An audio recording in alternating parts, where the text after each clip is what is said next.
I'm kidding, of course. Wouldn't that be ironic, though? Wouldn't that be funny? That would be funny if that were the case. But anyway, we're going to talk all about it. We'll talk about the backlash, talk about the fallout. An object in motion will stay in motion unless acted upon by another force. I can't help it. It's out of my control.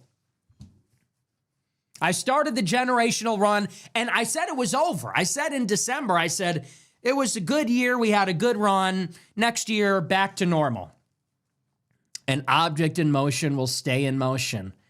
A white-ass nigga going hard as fuck will stay in motion. And I cannot turn up in Miami Beach without Jews getting mad.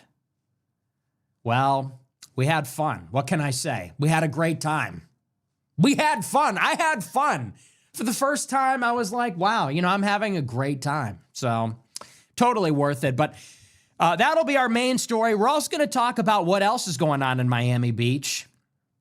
You see this? So the mayor of Miami Beach is a Jew. Surprising nobody. South Florida is very Jewish, and they control everything there. He condemned our appearance at the club. And there was another story that actually broke the very same day on Saturday, which is a woman who lives and resides in Miami Beach posted a tweet, or I think it was a post on Facebook actually, and she said that the Jewish mayor of Miami Beach is a hypocrite. She said because this mayor says that Miami Beach is welcome to all compared to New York City, which is run by an anti-Semite. That's what the mayor says. She said, however, this city is actually hostile to anybody that isn't pro-Israel. So the mayor dispatched 2 police officers to her house in plain clothes to confront her about the post. This is our Jewish tyranny. This is our Jewish fascism. If you live in Miami Beach and you post on Facebook criticizing the mayor, lawfully protected First Amendment speech, constitutionally protected speech, the city wasting my life spewing vitriol about immigrants and lots to get into. Big show. Our featured story, we're talking about, excuse me, some of the activities that I got up to this weekend in Miami. My goodness. I can't go anywhere. I can't do anything without causing an international incident. I wasn't even planning on it. And I went down to Miami this weekend. I was in Florida. Impromptu, last-minute trip. I was going to be on Tim Pool yesterday. That was the big collaboration I had planned. And I heard that Sneeko and Clavicular were streaming in Miami. And they invited me out there. And I thought, well, I'm going to be in Florida anyway. I might as well pop over and see my friends. My boys. See some niggas going hard as fuck. Yeah, some of my And I thought we were going to do a desktop stream. That was the plan. We were going to do a little desktop stream at Sneeko's place and just talk. And that was it. That was honestly the plan. But the Tate brothers were in town and Fresh and Fit are out there. They're having this party. We go to the party and we're hanging out at the party. We're getting ready to split. And somebody comes up with this idea. Hey, we should take Nick Fuentes to the club for the first time. Hey, I'd like to see that. That'll be funny. That'll be hilarious. Let's get the big nerd. Let's get the big dork in the club. We'll watch him squirm. That'll be funny. So we pile into the Sprinter van. Everybody is carrying on, having a great time. We go to the club, cut the line, pass through security, bottle service, hose, bring them forth. But none for me. And a song comes on the radio. My favorite song comes on the radio, Party in the USA. Then another song comes on, another hit, Heil Hitler by Kanye West. The club explodes. People are throwing Roman salutes at me. We're singing, nigga, Heil Hitler. It plays for 30 seconds. They change the song. We leave. We wake up the next morning. It's an international incident. Yeah, Miami. The mayor has issued a statement. The club has fired 3 people. That's insane. We are banned by all hospitality groups in the United States. The ADL condemned the outing. How is it a mayor in a city? This is what happens when I try to go clubbing. That was my first time at the club. Never again. I go to the club one time. Never again. Never forget. Never forget the legacy of the song. The 6 million club goers who were affected by the song. Never again. And you know, here's the grand irony. You want to know what's really funny? I really enjoyed the club. I had a great time. The music's great, hanging out, drinking Red Bull. And I was thinking to myself, I think I'm going to give up my life of hate. I'm sitting there in the club, vibing out, the lights, the music, the energy, the people. And I'm thinking in the back of my head, you know, I think I'm going to give up my life of hatred and racism. And maybe I'm going to turn over a new leaf. Maybe I can start a new life in this club. I want to make love in this club. I'm thinking, maybe I had it all wrong. I was wasting my life spewing vitriol about immigrants and Jews when I could be having a blast every weekend with my friends. I said, you know, I think I'm going to resolve to become a club guy in Miami. Maybe these Jews and women and blacks aren't so bad. But then they proved me right. My former life of hatred and anti-Semitism is completely vindicated. I am doubling down. More anti-Semitism, more Hitler, more racism, more sexism. Yes. You banned me from the club? How dare you? Well, then, now we're going even harder than ever. You took that away from me? I'm kidding, of course. Wouldn't that be ironic, though? Wouldn't that be funny? Would. That would be funny if that were the case. But anyway, we're going to talk all about it. We'll talk about the backlash, talk about the fallout. An object in motion will stay in motion unless acted upon by another force. I can't help it. It's out of my control. I started the generational run, and I said it was over. I said in December, I said, it was a good year. We had a good run. Next year, back to normal. An object in motion will stay in motion. A white-ass nigga going hard as fuck will stay in motion. And I cannot turn up in Miami Beach without Jews getting mad. That's crazy, dude. We had fun. What can I say? We had a great time. It's a free country. We had fun. I had fun. For the first time, I was like, wow, you know, I'm having a great time. So totally worth it. But that'll be our main story. We're also going to talk about what else is going on in Miami Beach. You see this? So the mayor of Miami Beach is a Jew. Surprising nobody. South Florida is very Jewish, and they control everything there. He condemned our appearance at the club. And there was another story that actually broke the very same day on Saturday, which is a woman who lives and resides in Miami Beach posted a tweet, or I think it was a post on Facebook actually, and she said that the Jewish mayor of Miami Beach is a hypocrite. She said because this mayor says that Miami Beach is welcome to all, compared to New York City, which is run by an anti-Semite. That's what the mayor says. It's disgusting. She said, however, this city is actually hostile to anybody that isn't pro-Israel. Yeah. So the mayor dispatched 2 police officers to her house in plain clothes to confront her. That's crazy. About the post.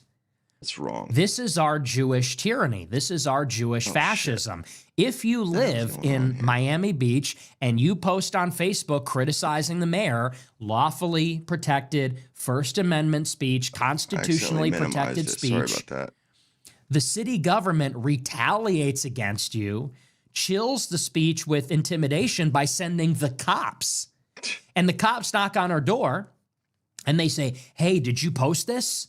And she goes, I'm not answering that. They go, well, we want to know who posted this because this could incite terrorism. This could incite Jewish terrorism.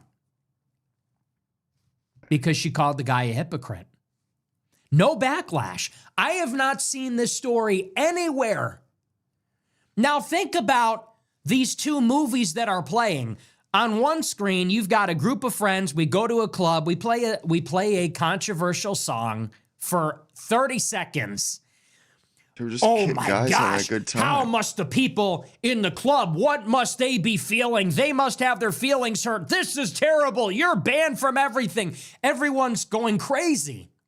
The same day, somebody posts constitutionally protected criticism of their municipal government. The cops are retaliating. You've had too much to think. You cannot criticize the Jewish mayor of Miami Beach. You cannot call them hypocrites. Sort of interesting. So we'll talk about all that. Should be a pretty good show. Before we get into it, I want to remind you to smash the follow button on Rumble, smash the like button, leave a comment. Let me know what you think about the show. Remember to check out our merch at Fuentes.store. Today's a very special day. Today's a very special day. Happy birthday, Jeffrey Epstein. And on our store, if you check it out, Fuentes.store, we have a commemorative USA quarter zip. Little homage. Check it out, Fuentes.store. You're going to know what it is when you see it. Go to the website, Fuentes.store. It's a blue quarter zip, patriotic. It says USA and our custom logo on the front, a little American flag patch on the sleeve. So check it out. New products. We have flags, we have t-shirts, and we have the commemorative quarter zip. Happy birthday. Happy Martin Luther King Jr. Day. Happy Martin Luther King Jr. Day, and happy birthday, Jeffrey Epstein. Check out this quarter zip. I'm going to be rocking it. I ordered one. Everybody's trying to get one. I see it on the TikTok shop. We put our own spin on it because we're baller ass niggas, okay? We have a car. We have a car. We are baller ass niggas. Private islands, private jets. What about it? And what about it? Go ahead, cancel me. Hunter Biden smokes crack. What about it? So check it out, Fuentes.store. Check out our subscription site, AmericaFirst.plus. $15 a month, you get access to the entire archive, all my content going back 10 years. Speeches, gaming streams, debates, interviews. They're all like there openly, as well as an MP3 format for everything if you like the podcasts. And if you pay $100 a month, okay, if you're rich and you can afford something like that, $100 a month club, you get to go in a group chat with me. I gave kind of the whole story about the club on Saturday, but only for the people in the group chat. And we talked about it. I'm in there chopping it up. I'm in the club texting everybody when I was taking a shit at Clavicular's house. I'm texting the group chat, hey guys, how was the stream? Taking it down. So if you want that experience, jeez, it's at AmericaFirst.plus. Check it out. With that, we're going to dive in. One other thing before we get into the news. Wow, get a load of this. So it is not only Jeffrey Epstein's birthday and everything else, but today is also officially 1 year into the Trump administration, January 20th. So Trump was inaugurated exactly 1 year ago. This is the 1 year anniversary. And I think it's fitting at this point in time to look back on the year and how things are going and how Trump is doing. How is this golden age? How is the second term? And you know what's really amazing? What's really coincidental about today? We get this quote from Trump at a press conference at the White House this afternoon. I'm going to read it to you. Here we are, 1 year into the golden age. I mean, literally exactly 1 year. So we are now entering year 2 of the second Trump term. This is what Trump said today in the press conference. And this is a quote. He said, "We have a lot of heart for people who came into the country illegally, but they're good people. And they're working now on farms. They're working in luncheonettes, hotels. We're not looking to, well, we're looking to get the criminals out right now. The criminals. I think it's very important. Wow. Fuck, Now, we did a show on Friday that's crazy. where I talked about this. There was a big story, I believe, in Axios is the one that had the exclusive. And they talked about how there was a lot of hesitancy, doubt, second guessing inside the Trump administration about their illegal immigration enforcement policy. It said that unnamed White House officials thought that we needed to recalibrate the strategy, needed to rethink how they're treating illegal immigrants in light of how the public is reacting to these videos and photos and data that is coming out about ICE. And it's no secret, if you look at any opinion survey, public polling on this, the public is turning against Trump's immigration agenda. They're turning against ICE. The public says that ICE is too heavy-handed, they're undisciplined. They say that they're not actually in favor any longer of mass deportations of all illegal aliens, but maybe only the criminals. And this has been a trend which has been going on for a year. And people in the administration are noticing that. And there's now a ton of pressure coming from outside the White House because we're in an election year now. Coming up into November, it is the midterm elections. The Republicans have a very small majority in the House that they absolutely need to protect. And they need to protect it because if they even lose just a handful of seats, Democrats gain control, and that gives them subpoena power, impeachment power. They're going to use these powers to shut down the administration, prosecute cabinet officials. So all the Republicans in Congress are calling up the White House saying, Houston, we have a problem. Yeah. The public is not liking the deportations. It's not good optics. We're going to get killed. The billionaires are calling up Trump, Jamie Dimon, Larry Fink, big tech, little tech. The podcasters, Theo Vaughn, Tim Dillon, Joe Rogan, they're all out there on the show saying this is getting a little bit to be too much. It's a little bit too brutal. And I told you last week, it's not a good sign that the call is coming from inside the House. Now, Trump administration officials are planting a story in the paper saying, we're going to walk it all back. We're going to recalibrate. We're going to rethink.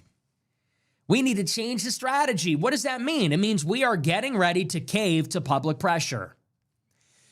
The public is turning against the agenda. Our allies, our political allies are turning against it. They're raising up the SOS. They're putting out the SOS message. I said, it's not a good sign. It's not what you want to see 1 year in, 2 weeks into the new year, 2 weeks into the midterm year. You don't want to hear this because it telegraphs that they are about to back down. I mean, I literally said this on Friday. I said, it's not what you want to see. Buckle up. I said, because this is how it starts. Well, now here we are on Monday, and apparently this is the new policy. Only criminals, not regular illegals. And it's amazing because I predicted this exactly in 2024. I said verbatim, this is the scenario. I said, watch. I said, because come 2026 in the midterms, it'll be a repeat of 2018 when they said kids in cages. Trump is putting kids in cages at the border. Look at these crying immigrants. Shut it down. And Trump did. Trump reversed the policy, stopped enforcing, and we got the worst illegal immigration in 20 years the following year. I said this in 24. I said, mark my words, Joe Rogan is going to turn against it because he is not a nativist, okay? He's not a white nationalist. Sorry, that's just true. I said, Congress is going to turn against it. The media is going to put it all over the TV. They're going to make public opinion change. I said, and Trump will cave because Trump is weak. Trump is weak. Trump always chickens out. You can rely on him for nothing. No consistency, no follow through, no competence, no fucking plan. People say, trust the plan. What plan? The only thing you can trust Trump to do is chicken out, back down, cave every single time in every way. And here we are. Pressure's up, midterms are on, the media's putting it out there, the public's against it. And people said about this second term, they said it's a good thing that he's term limited. They said it's a good thing, it's a strength that he's a lame duck, because then he don't have to worry about re-election. And if he doesn't have to worry about re-election, then he can really do whatever he wants for the full 4 years. He doesn't need to think about the middle, the moderates, the independents, whatever. People thought he could really go balls to the wall because he's not constrained by public opinion. I said, yeah, well, that's not really how this works. And here we are. So Trump is backing down. Now, mind you, we got to this point where the deportations are visible and they're somewhat substantial. 300,000 people. I mean, it's not nothing, but it's really not, it's not great. They deported 300,000 in 2025, and deporting just that many people is what got the media to freak out. Deporting just that many people is what got the public to turn against the policy. And we need to triple those numbers, okay? So we did 300,000 deportations in 2025. We need to get up to like 1 million per year at least. So if 300,000 was so visible, controversial, sensational, how do you triple that number without the backlash getting worse? You can't. And by the way, out of the 300,000 that were deported, the 300,000 that were arrested, about 2/3 of those people have no rap sheet. So fully 65% of the illegals that are in detention facilities, they don't have a prior criminal record. They're only being detained because they're in the country illegally. So out of the 300,000 arrested, the 300,000 deported, it's only 200,000 between those two figures that even have a rap sheet. So when Trump comes out and says, we're only going to focus on criminals, does that mean that the enforcement is going to shrink by 65%? That's kind of what it sounds like. So I would be remiss if I didn't point this out. I do want to touch on that just very briefly, so we'll leave it at that, and we're going to pay close attention to it. We'll see how that affects enforcement. We'll see if there's a policy change. But this is now the second story. 2 weeks. Well, I guess 3 weeks. But it's a second story 3 weeks into 2026 where the Trump administration is signaling they're going to change the immigration policy under pressure from the media and the public, just as I predicted. So don't be surprised if it grinds down to a halt. And you know what? That means the protesters won. The protesters fucking won. Trump went out there, made a big thing of it. We're going to do mass deportations. We don't play around. Big raids, sensational hype edits of the raids. These shithead leftists throw themselves in front of ICE, chasing them around, blowing their whistles, firebombing ICE detention facilities. Trump threatens to shut it down, doesn't. Threatens to send in the National Guard, barely does. Threatens the Insurrection Act, doesn't, again. Then caves on the policy. What was it all for? Any of it. It's a big joke. So anyway, that's that. But I do want to move on. I want to get into our featured story, which y'all want to hear about, which is this big party. And I'll tell you the whole story from start to finish. I already talked about it a little bit, but I'll tell you the whole story, and then we'll talk about the backlash and my thoughts on the whole situation. So like I said, it's so funny how these things come together, because throughout my life, it's always a last-minute decision. Like when I went to Charlottesville, what was that at this point? I guess it was 9 years ago. When I went to Charlottesville 9 years ago, I had no plans of going there. I think I bought my ticket 2 days before it happened. That's the best. No plans of going. Faith Goldie texted me. The best things happen. And she said, "Are you going to Charlottesville?" I said, "I don't know, maybe." She said, "Well, what are you doing? Get a ticket." I said, "Okay." Buy a ticket, show up late, as always. I fly in the morning after the Tiki Torch thing for the rally at the Robert E. Lee Memorial, and I missed the whole thing. I get blamed for it anyway. January 6th, same story. I had no plans of going. Somebody calls me a week before, says, you know, you did a really good job. You went to all the Stop the Steal events. You brought the Groypers. I could get you a VIP ticket to the January 6th speech on the Ellipse. You'll be in the tent. It'll be cool. I said, all right, I'll go. I go to the thing. Boom. They freeze my money, put me on a no-fly list. And I don't know if this is on the same magnitude, but it's sort of like the same thing. So I'm planning to go out to Sarasota. I'm planning to go out to Florida for Tim Pool. I think that's where he's at. He's in Tampa. He's kind of in that general area. Wow, Nick was like an hour I from actually me was last planning night. to go to What? D.C. I had no idea they moved to Florida. So actually last Monday, I have all these plans in D.C. Oh, they I'm moved to have my Florida from flight for Virginia. D.C. I'm going to meet with some people in D.C. I hear from Tim Pool. They said, hey, so just so you know, we're in Florida now. I said, well, I had no idea. I got to rebook my flight. I said, it's a good thing you texted me. So like Tuesday, I get my flight to Florida. Wednesday, I get a text from Sneeko, and Sneeko says, hey, I'm flying down to Miami. I'm going to do some content with Clavicular. You should pull up. I said, okay. I said, that would be fun. You want to do something this weekend? Will you still be there? He goes, yeah, I'll push my flight back. I'll hang out for the whole weekend. I said, okay. So I changed my information, and I think I'm going to fly down to Miami on Saturday, and I'll do a stream Saturday night. Sunday, I'll chill. Monday, I'll make it up to the other side of Florida. I'll do Tim Pool, fly back Tuesday. That was my plan, okay? So I fly out there Saturday. I land. I go to the hotel, fall asleep, wake up in the evening. I text the guys. I say, hey, so what's the move? They say, well, we're going to Andrew Tate's place at 8 o'clock. And then we'll come back to my place. We'll do a desktop stream. I said, oh, am I invited to the Tate party? They said, yeah, absolutely. Pull up. I said, okay. So I had no idea we're doing anything with the Tate brothers. I have beef with Myron at this point and Fresh and Fit. I'm not talking to these guys. I'm literally there to just do a desktop stream for a couple hours with Sneeko and Clav, and that's it. That was the plan. Now we're going to this party. So I go to Sneeko's place, we do a stream, we get in the Sprinter van, we go to the Tate place. Myron's there, super awkward because we got beef at this point. I meet Andrew Tate for the first time. We're at his place, we're having a party.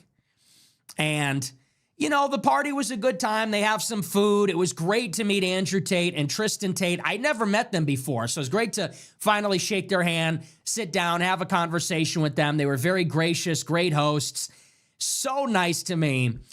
Tristan said, oh, this is the realest nigger here, which is hilarious. And he apologized to me because we had some beef in the past. It was great. I got to meet these guys, talk to Myron a little bit. We squashed the beef. For those that don't know, me and Myron are cool now. Talk to Fresh, Sneeko. We're having a great time.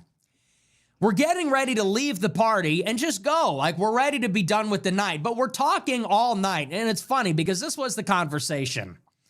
Andrew Tate is talking to us and he's telling us the whole story about how he got locked up in Romania. And it's his story to tell. Let me tell you this. It is an unbelievable story. I will not retell it here. It's not my experience. It's his story. It's his discretion whether he wants to share all the details. But let me tell you, it is like a mask off story of how the Matrix works. And he said this much, it is so political. Everybody calls him a sex trafficker and an abuser and all these things. It is so political.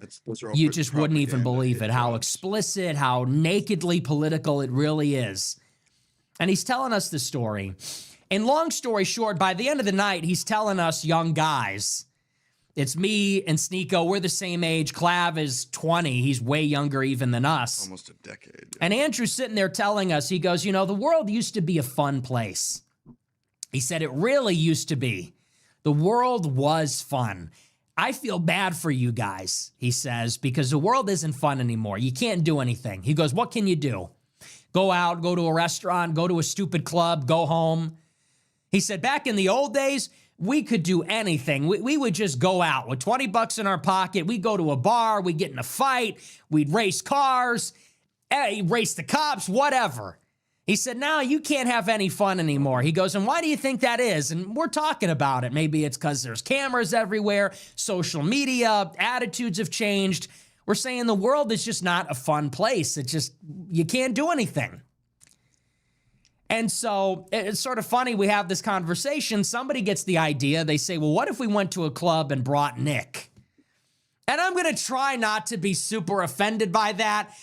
I'm the punchline, I guess. What if we brought this virgin incel loser to a club in Miami Beach? Ha! That would be funny. Let's all point and laugh at the loser dork. We'll bring this nerd, this inhibited nerd to the club, and let's just see his reaction. Let's just see how out of place he is. So that's the big joke. That's the big idea. Clav thought of it earlier in the day. What's funny is, I think most normal guys thought Nick was the only one that looked or that was representing us well. Like, you know, that's exactly how I would have felt in the club. It's not a fun place to be. Not modern, not today. Let's bring Nick to the club. I just want to see him in that environment. That would be good content. It would be funny. Let's all point and laugh at the authentic, earnest, wholesome Chungus. So that's the idea. And we're kind of talking about it, joking, laughing about it. And I'm thinking, I don't know. It's a little dangerous. Everybody wants to kill me. I said, I don't know. I mean, it's not really my scene. It's dangerous. I said, but I would like to do it. I don't want to content cuck everybody. I said, so, you know, maybe I'll go. Andrew Tate said, if you go, I'll go. I said, well, if you go, then I'll go for sure. So everybody's laughing at the idea, and everybody loves the idea. It's funny. What if the Tate brothers, Fresh and Fit, Sneeko, Clavicular, and Nick Fuentes pull up to a club in Miami Beach? Wouldn't that just be funny? And it is objectively hilarious to think about this cast of characters. You got the Tate brothers, who are just totally infamous. You got Fresh and Fit, who scream at whores on their show. They bring 15 girls and say, get the fuck out of here. Get the fuck out of here, bitch. Hilarious content. You got Sneeko, this Muslim red pill guy, Clav, who's like the hottest new streamer, bone smashing, looks maxing. You got me. It's funny. We get in the Sprinter van. I think Fresh arranged the whole thing. We pull up to this club, bypass security, bypass the line. We get in there. We got bottle service. We have a whole section. Everybody is taking pictures of us, swarming us. People were in love and with we it. went really just to say that we did it. We went just to see. You know, none of us like the club. We're all saying the club sucks. It's dumb. We're all talking about it. What do? You go in there. You stand around, you know, you nod your head. Everybody's on their phone. Everybody's bored. And that's what it was. You know, we think we're going to pop in for 15 minutes. But there's one fateful decision that changes everything. We're in the car. Justin's playing this like country song, and everybody's cringing. I hate country music. Oh, come on. I think it was Sneeko. I'm not sure who it was, but somebody says, let's play Heil Hitler in the van. And so somebody puts on Heil Hitler by Ye, which, if you don't know, is off of his album Cuck, among other songs like Gas Chambers and Hitler, Ye, and Jesus. Heil Hitler was the top charting single from the album. So we put on Heil Hitler. We're all singing to it. Myron is hyped up, throwing Romans, okay. We go in the club. And somebody, I'm not going to say who, but somebody gets the club to play the song in the club. It comes on for 30 seconds. Everybody's singing it. Everybody's going crazy. People are looking at me from across the club, Roman saluting me. I'm pointing at people. Fuck yeah. Wow. That's awesome. It's funny. So then we split from the club. We go home. Great time had by all. A great time had by all. We all had a great time. We all had a great laugh about it. It's fun. Everyone's talking about it. Go back to Clavicular's place. We do a desktop stream. I'm laughing my ass off. We go and get tacos afterward. Go to bed. Wake up the next day. There's all this international backlash. And let's talk a little bit about the backlash. Then I'll give you my thoughts on it. These are the things that have since transpired, okay? That was the night. That was my first time in the club. Never again, I guess. That was me with some of my genuine friends, like Sneeko, I consider one of my closest friends. Clavicular, certainly a friend of mine. Fresh and Fit, I've known those guys for years. They're friends of mine too. The Tate brothers, I talk with them. They're friends too. And it's so funny because in the house, this is just a group of guys. I know everybody sees it as like a big spectacle and everybody's talking about it and giving their opinion and judging. You guys got to understand, for you guys, it is a spectacle, it is a show, it is a performance. For us, this is a group of friends at a party. This is like a family reunion. This is the Tate brothers who have not been allowed to come back to America because they've been in jail. And they know these guys. They know Sneeko. They know Fresh and Fit. They know all these other guys. I've talked to them for a long time. I pull up with my friends. Like for us, this is just guys at a party. This is a group of guy friends at a party talking about the weird shit that happens to us, getting thrown in jail, people coming to my house to kill me, Clavicular doing what he does, getting canceled for saying Vance is fat. It's a group of friends hanging out, and I'm sure anybody else can relate. You get together at the house, somebody comes up with some stupid plan. Hey, let's go to the club. And everybody's kind of joshing each other. Oh, what if we all took Nick to the club? It's his first time. Wouldn't that be funny? Oh, what if he got laid? Oh, I'd love to see his reaction. Okay, fuck it. Let's go. So for us, a titty bar before? This is just like a group of friends going and doing some stupid shit on a Saturday night. That's what's funny about it. Yep. Now, we wake up the next day. Emblematic of the American ADL man. has put out a statement, okay? The Anti-Defamation League condemns the trip to... But not only that, did anybody notice they're like this quasi-racist group, or that's what they're trying to be, and literally Clavicular and Nick are the only, even from looking at them from that perspective, the only two that even look white, and they're supposedly like this it's like, it's kind of funny. Club, the mayor of Miami Beach puts out a statement and says, this is abhorrent, this is horrifying. We want to keep everyone safe. I can't imagine how everybody felt. That's crazy. The club puts out two statements. The first statement says, we don't know how this happened. We've launched a full investigation. These people are never allowed back in. The second statement, they said, we found the people responsible for the song. We fired 3 people. They're never coming back to the club. Okay? It's an international incident. It was on the evening news. I'm driving to another city in Florida. I get to my hotel. I put on the TV. It's on the Channel 7 nightly news. I see the clip of us hanging out playing the song. And the mayor's response. This is from the New York Times. It says, quote, it's a little bit long, but I'll read it to you. This was in the New York Times. It says, quote, a Miami Beach nightclub is drawing intense backlash for playing a rap song by Ye that glorifies Adolf Hitler while hosting an entourage of right-wing influencers, including Andrew and Tristan Tate. The club, Vendome, is known for its selective door policy and table service priced at thousands of dollars. On Saturday night, the Tates, who were joined by Nick Fuentes, visited the club. Their entourage included the podcaster Myron Gaines and other members of the so-called manosphere. Videos of the men's outing soon spread online, showing a DJ playing the song Heil Hitler by Ye, while some in the group chanted the song's name and its chorus. Some of the people in the video raised a hand in a Nazi salute during the song. Stephen Miner, Miami Beach's mayor and an Orthodox Jew, condemned the actions of the group and the club. He said, quote, I am deeply disturbed and disgusted by these videos of twisted individuals glorifying Hitler and the murder of millions, he said in a statement on Sunday, adding that some of his relatives were killed in the Holocaust. So you put on a song, it's like a funny song, nigga, Heil Hitler, like, it's funny. All my niggas Nazis, nigga Heil Hitler. And the Jew mayor of the city puts out a statement, hey, my ancestors died in the Holocaust.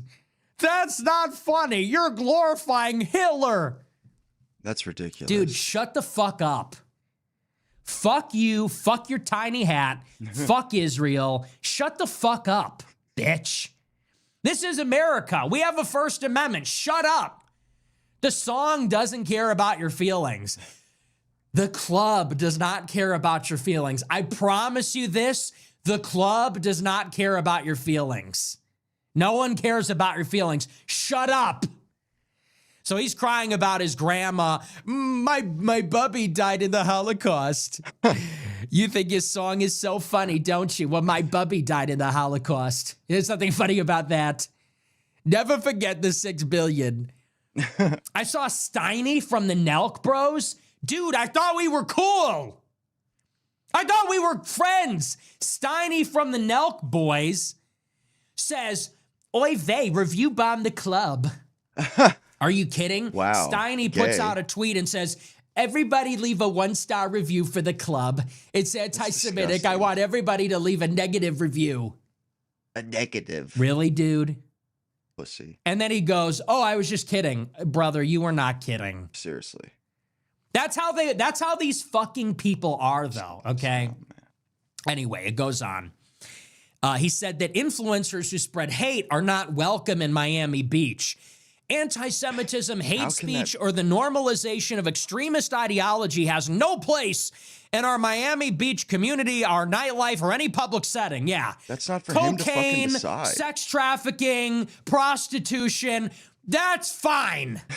Making porn. Here in Miami Beach, we have values, all right? Hey, listen up. Here in Miami Beach, here in South Beach, okay, yeah, we do drugs. Yeah, prostitution. Porn. You want to go and date rape somebody. You want to go and fuck on the the floor of the club.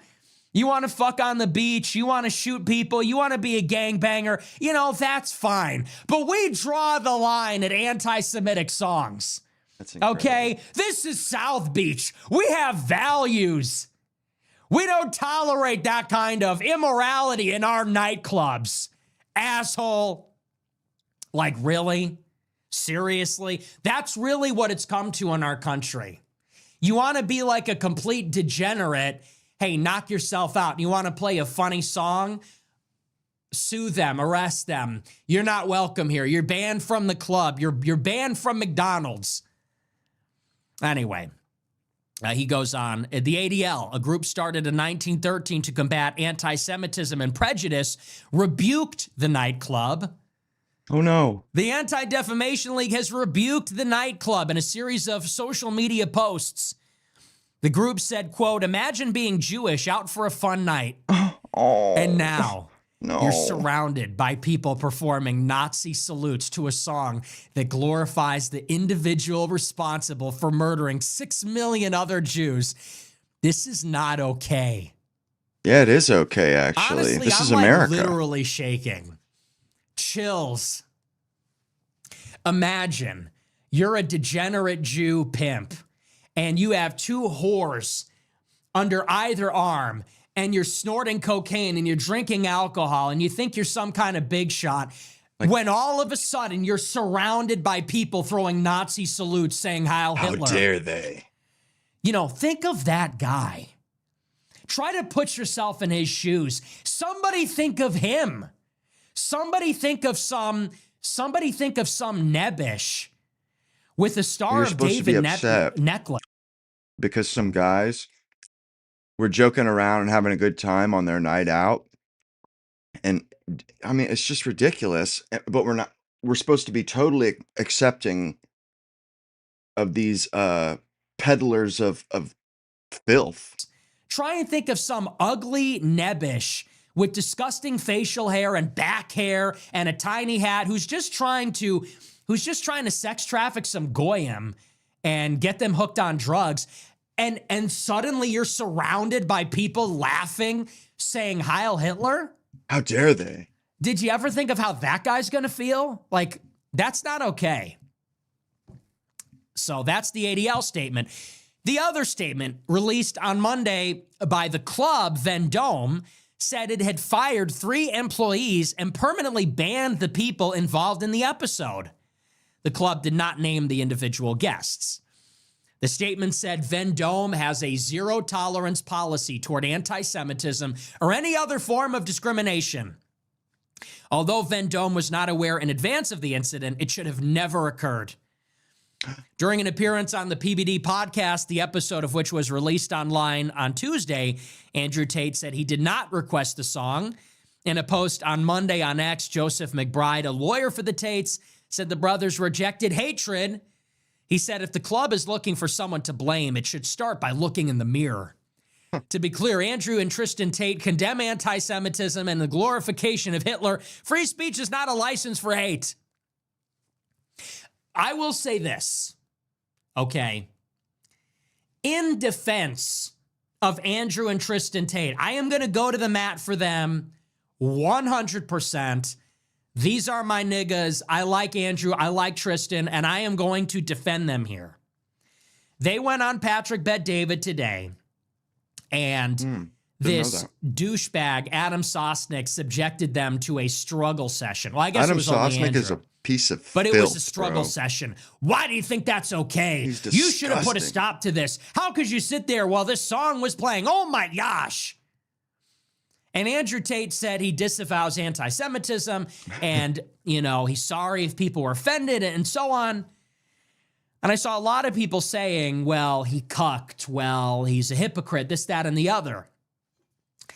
In fairness and in defense of the Tate brothers, they have literally been put in jail for 4 years of their lives, okay? And they just got out.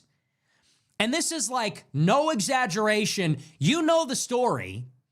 The Biden State Department, the United Kingdom, one of these Atlanticist, Five Eyes countries leaned on the Romanian government and said, you need to put these guys in jail.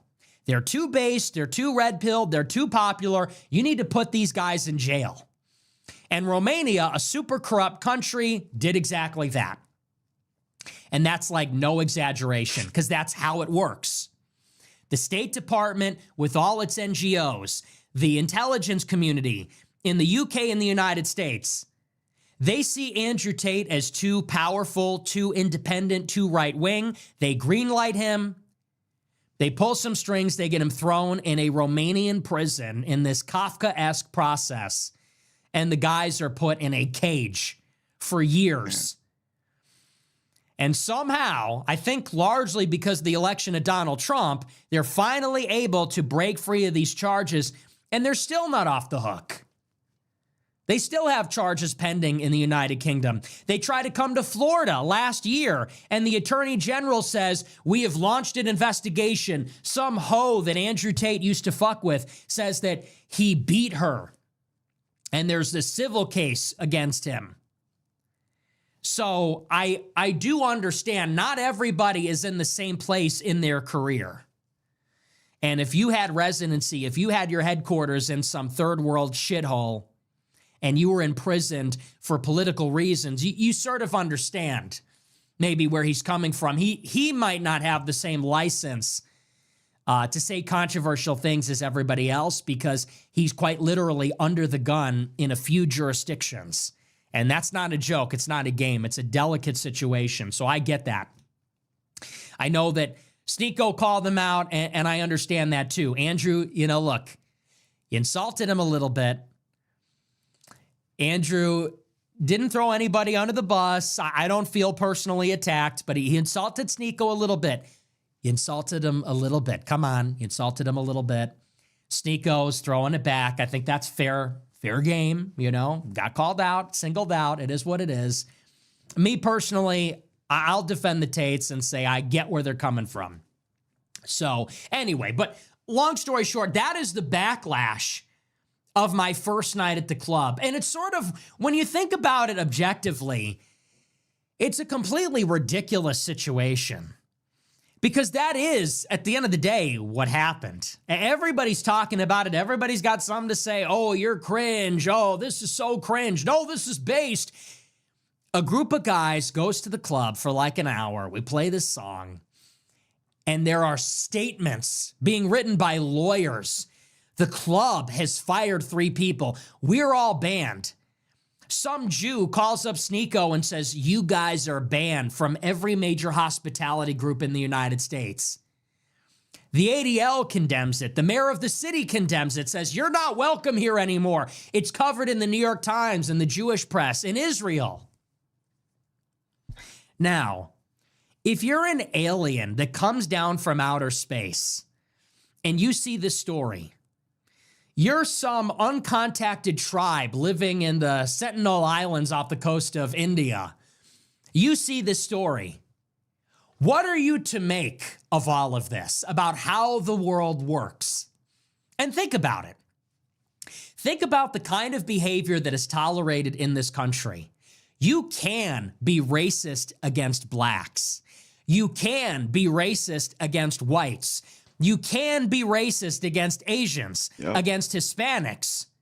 You can be sexist. You can be misandrist. You can hate men and women. Mm-hmm. You can hate young people and old people. You can hate immigrants and native people. You can do drugs. You can be transgender. You can be gay.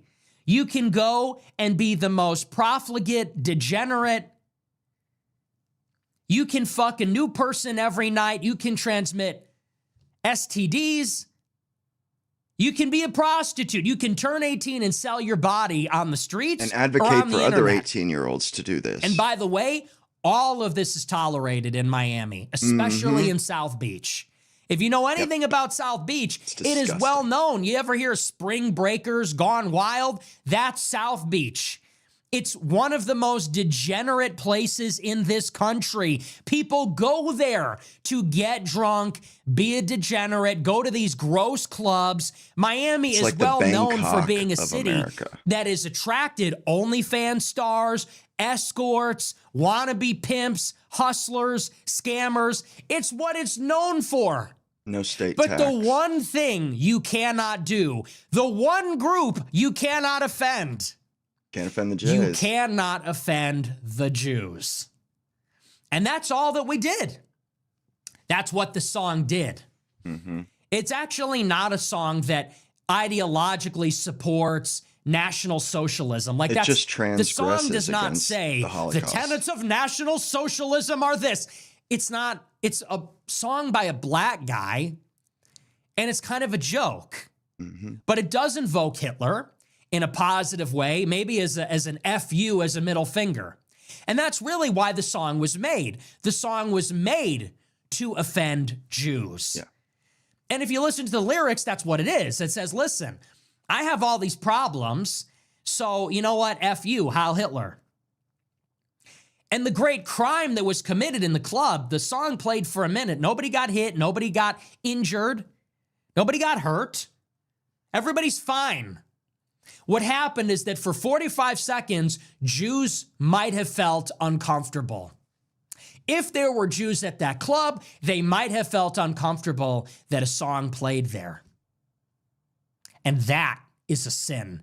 In a Jewish-controlled city, in a Jewish-controlled country, in a Jewish-controlled world, you cannot offend them. And thus, statements will be written by the lawyers. We all know, though, you could be as offensive as you want against Christians in that club too. Offensive as you want against anybody else. But not in Miami, not in that club could you be offensive towards people of Jewish descent.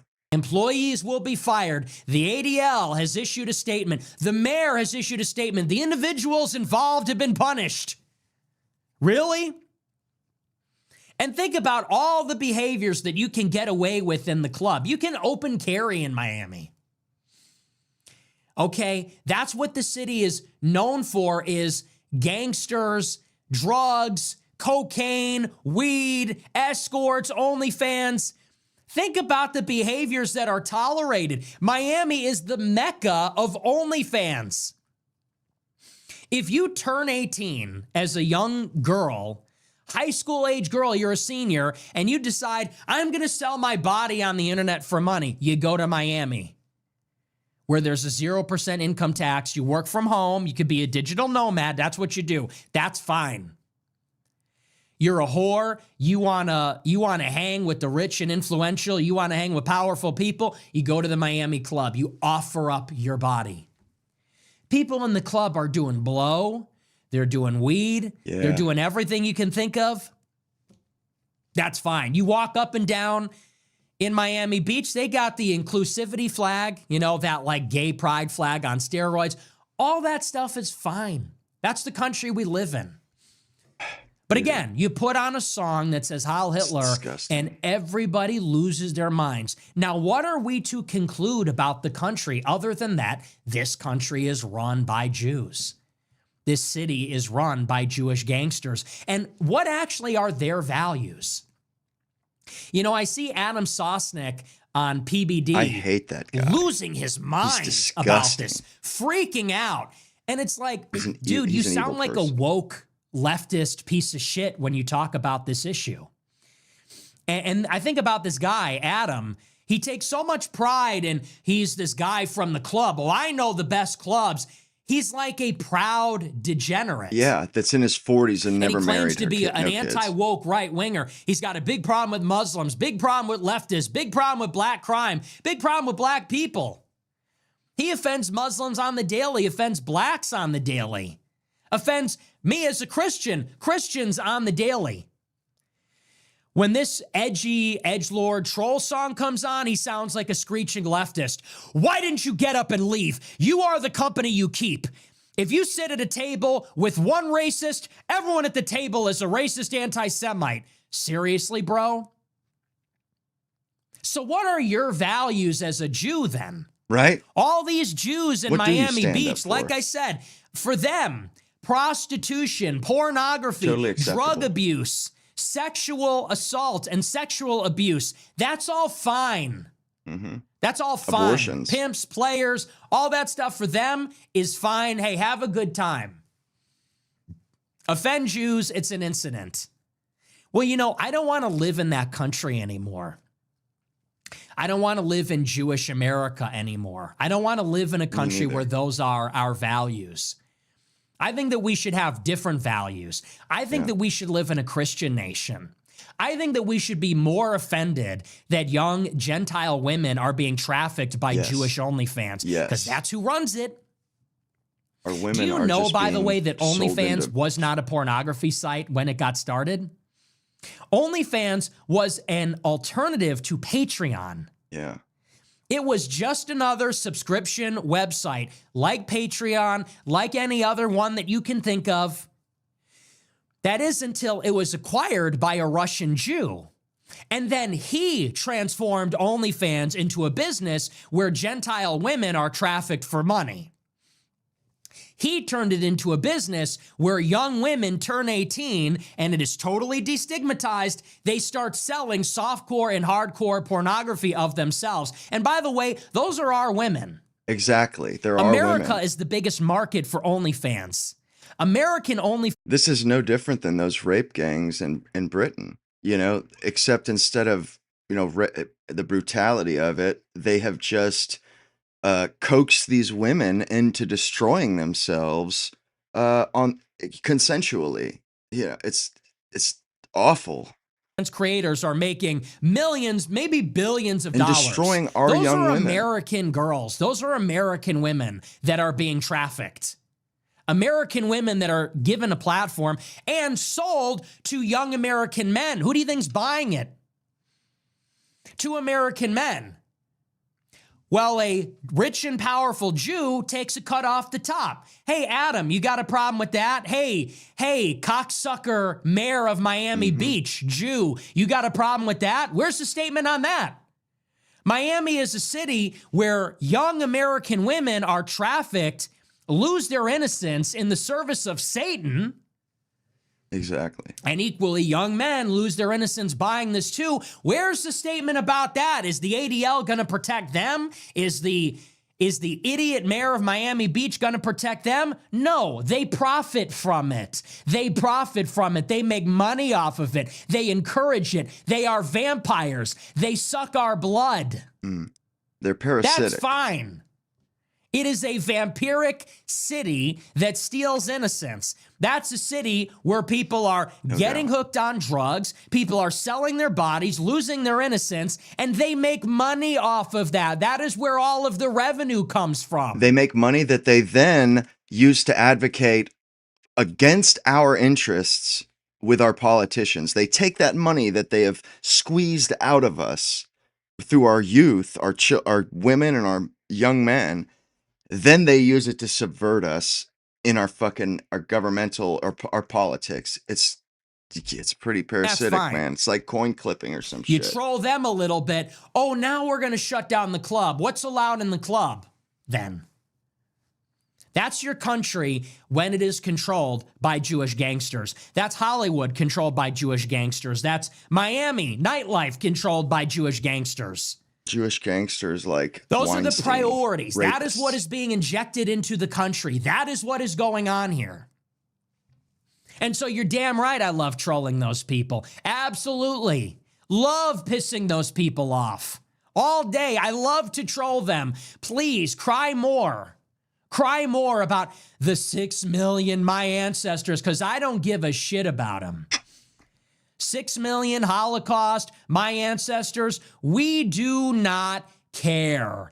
We do not care about the Holocaust. We do not care about your ancestors that died in the Holocaust, because our country is dying now, and you are responsible. You want us to feel bad while you profit from OnlyFans, while you profit from degeneracy?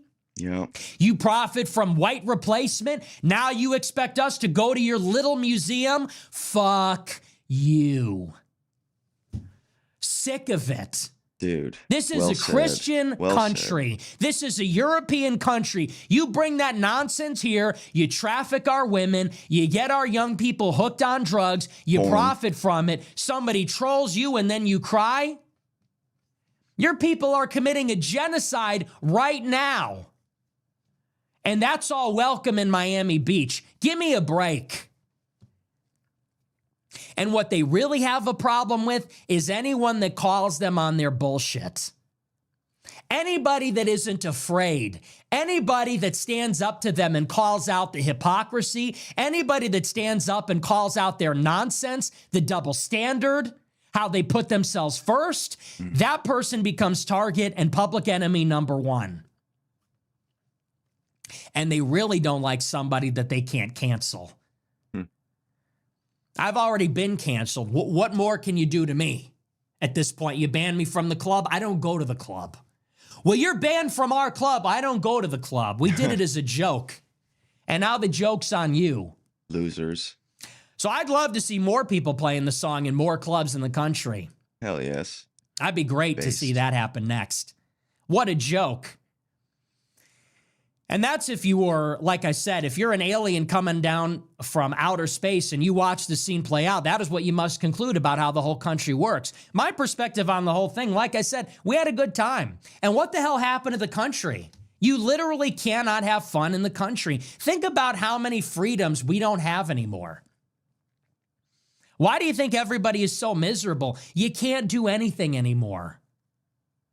Think about it. Everybody is so worried about being politically correct. Everybody's so worried about being cringe.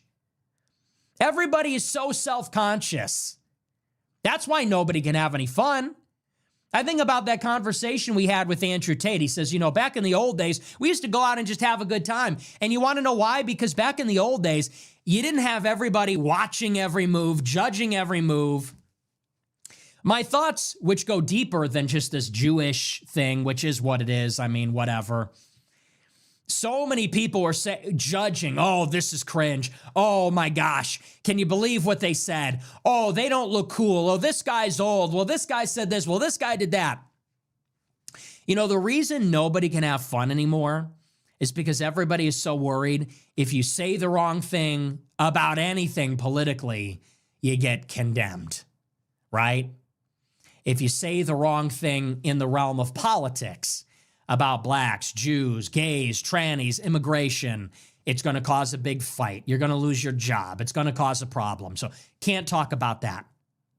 Now, if you try to talk to a girl or try to hook up with a girl, oh, once again, well, you can't be cringe. Well, you don't want to be rejected. Well, you don't want to be rapey, right?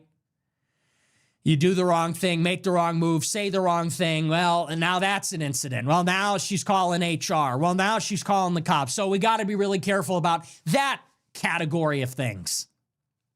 And maybe the biggest one is nobody could be cringe. Nobody could be cringe. Nobody could be boring.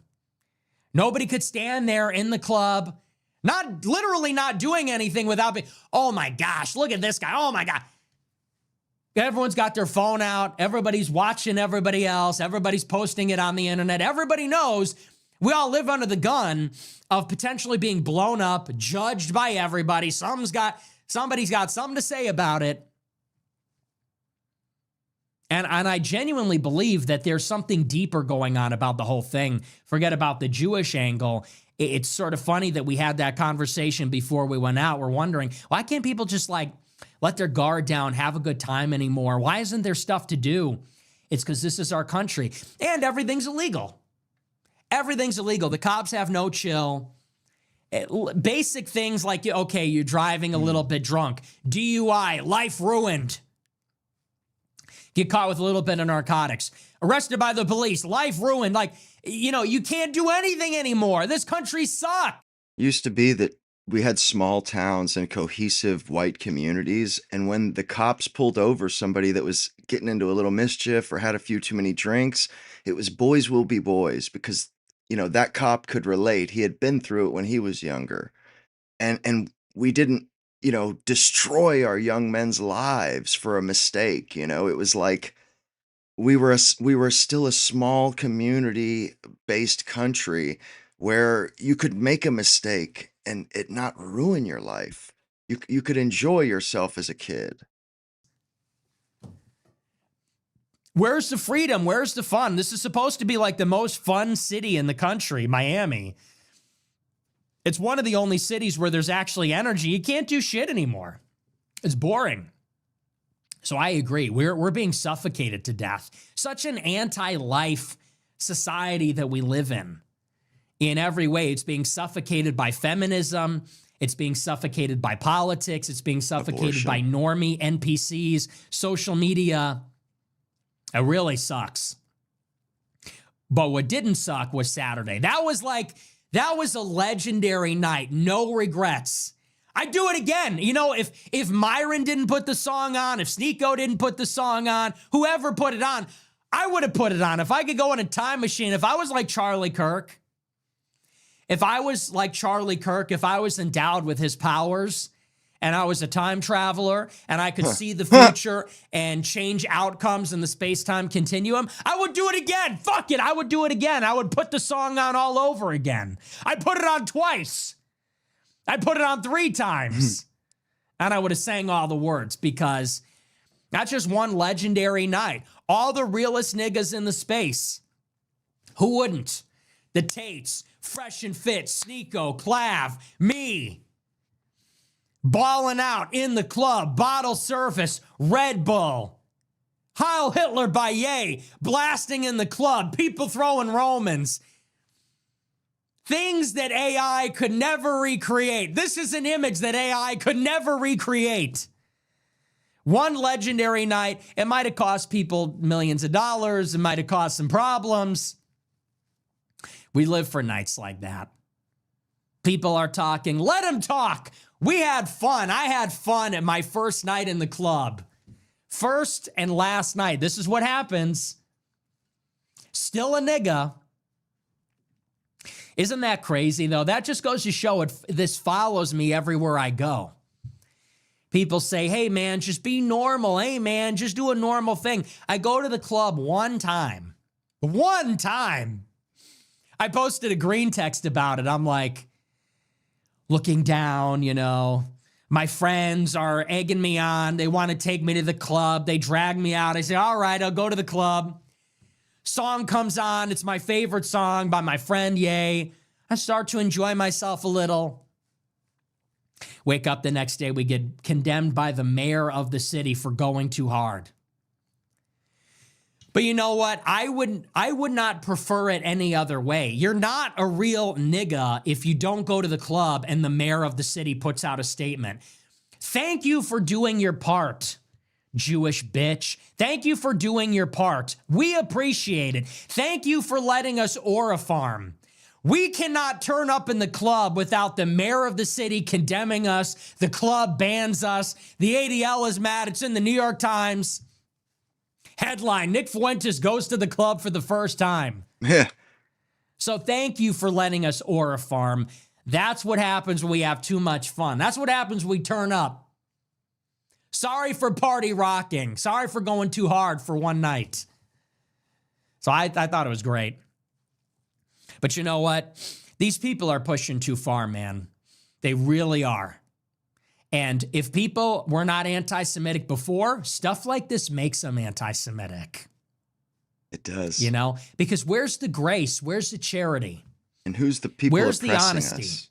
It's like that guy that Dave Portnoy ruined his life. He put up something that said, Oh F my the God. Jews. That I was would never awful. say something like that. It's not my message. But he's But a kid. okay, whatever. It was a dumb decision. He puts up a sign that says F the Jews. Dave Portnoy goes to the club, looks through the receipts, finds the guy, says, I'm going to ruin his life. It's disgusting. Really? Then you get So this. disgusting. So, you know, it takes two to tango here. And this is what people are sick of. We see the double standards. People are not idiots. We see the genocide going on over there. We see the extent to which they control everything, the way they censor everything, the cry bully stuff. You see these guys like Shabbos Kestenbaum, that Jew that's suing Harvard. He says, of course we run the media. What are you going to do about it? We run the media. Of course we do. We're smarter. You know, they're so tough. They say Who stuff like says? that. Then you go, hey, the Jews run the media. They go, oy vey, it's another Holocaust. Ban everybody. You're a cry bully. You're a coward. You're a fucking cry bully, Yeah. hypocrite. And, you know, what is that? Who are these people running our country? The Mark Levins, the Ben Shapiros. I'm so sick of it. Evil people, too, that So make anyway, money that's off that. of I do want to move on. I want to talk degeneracy. about one other thing, and then we're going to get into our super chats. The second story, get a load of this. This is the same day. So we all go to the club. We turn up. The whole thing's an incident.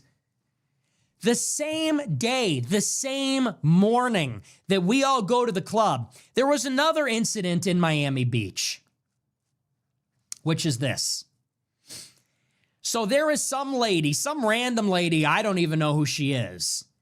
I guess some lady who lives in Miami Beach posted on Facebook about this mayor, about this Jewish mayor of the city. And she says, this mayor is a hypocrite. He hates all Palestinians, but he says everybody's welcome in the city. That's a double standard. The mayor sent 2 cops to her house to intimidate her with a printed out screenshot of the post demanding to know, did you post this? Were you the one that posted this? This could incite people to violence. This is America. This is the United States of America. This is a story. It says, quote, in a video posted last week, 2 detectives with the Miami Beach Police Department were filmed questioning Raquel Pacheco, a former candidate for statewide office, over a post she made criticizing what she said was Mayor Stephen Minor's hypocrisy around Israel and Palestine. She said she didn't think much of a Facebook comment she wrote on January 7th, in which she pointed out the mayor's hypocrisy, calling the city a safe haven for all. She wrote, the guy who consistently calls for the death of all Palestinians tried to shut down a theater for showing a movie that hurt his feelings and refuses to stand up for the gay community. Wants you to know that you're all welcome here, she wrote. Minor, who is Jewish, is a supporter of Israel's war in Gaza. He has used his office to clamp down on pro-Palestine speech. Last year, Minor sought to evict an independent cinema from its city-owned space over plans to air No Other Land, a documentary on attempts by Israeli forces to demolish a Palestinian town in the occupied West Bank. Pacheco said she thought little of the post until days later on January 12th, when a pair of plainclothes detectives with the Miami Beach Police Department knocked on the door wishing to discuss the post. They said, quote, "What we're trying to prevent is someone getting agitated or agreeing with the statement. They can incite someone to do something radical. That's what we're here to talk about. I would refrain from posting things like that because that could get something incited," he said. This is in the United States of America, in the same city. So think about it. If you host a film festival in Miami Beach criticizing Israel, you're driven from the public space by the Jewish mayor. If you are a resident, a mere resident, and you post on Facebook, the mayor's a real hypocrite. He wants all the Palestinians to die, but then says we're inclusive. They dispatch the cops to go to your house and interrogate you. Did you post this? Dude. Did you write this? Fucking insane, man. You play a song for 45 seconds in the club, says Nigga Heil Hitler. Everyone's banned. Everyone's banned from the club, banned from everything. The people are fired. We put out. Apparently, Jewish people in South Florida think they fucking own South Florida, and they're just going to tyrannize those people. Well, a city is made up of people, and for a mayor to step out and say, "Oh, we can," like, who the fuck are you? Like, to even do that? Statement, you're not welcome here. This is the United States of America. Something or wrong. At least I thought it was. Do we have a First Amendment? Dude. Do we have a free society? Do we have a culture of free speech? Are we allowed to say whatever we want? Yeah. Contrary to what the Tate's lawyer said, no, the First Amendment is a license to say whatever you want. It is, by definition. You have a First Amendment right to criticize Jews. You have a First Amendment right to criticize Israel. You have a First Amendment right to criticize the Jewish mayor of the city. You have a First Amendment right to play that song. Yep. And you should be welcome anywhere and everywhere, in any public space. In America. The First Amendment is exactly what that is a license to do. And by the way, real Americans fought and died for that right. The founding fathers, who are not Jewish, fought and died in the Revolutionary War for those rights.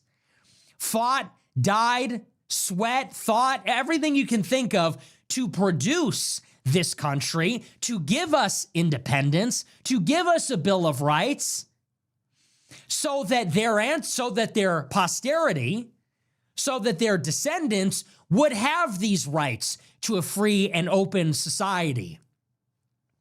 That's our birthright. Yes. That's our inheritance.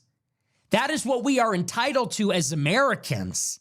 Because those people settled this place. They made it safe to live. They built a thriving society. And they did all that because they wanted a place where their kids and posterity could flourish. And these motherfuckers are trying to take that shit away. That is what we are legally and spiritually entitled to. And now, in Miami Beach, a city of degenerates and Jewish gangsters, they say, if you post the wrong thing on Facebook, we're going to send the cops to your house? Where's the Trump administration? Where's the conservative movement? Where are the free speech warriors? You're not going to see them because they're controlled by the same people. Yeah. Well, that's not America. America's a free country. We have civil liberties here. We have constitutional rights. And it's a question for Americans, what kind of country do you want to live in? Do you want to live in a country that's America first or Israel first? Do we have civil liberties and a First Amendment? Do we have free speech? Or are we going to be constrained by the feelings of powerful Jews? Do they have the right as a cartel, as gangsters, to leverage their connections to retaliate against people for saying or thinking the wrong thing, God forbid? What are our values as a society? Are we a country where you can do anything and everything? You can sell your daughter to OnlyFans. You can sell your daughter to a pimp. Everybody's hooked on drugs. And the economy is built on that.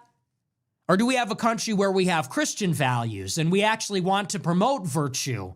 We want to discourage drug abuse. People can have fun. We want to discourage all that other stuff. What kind of country do you want to live in?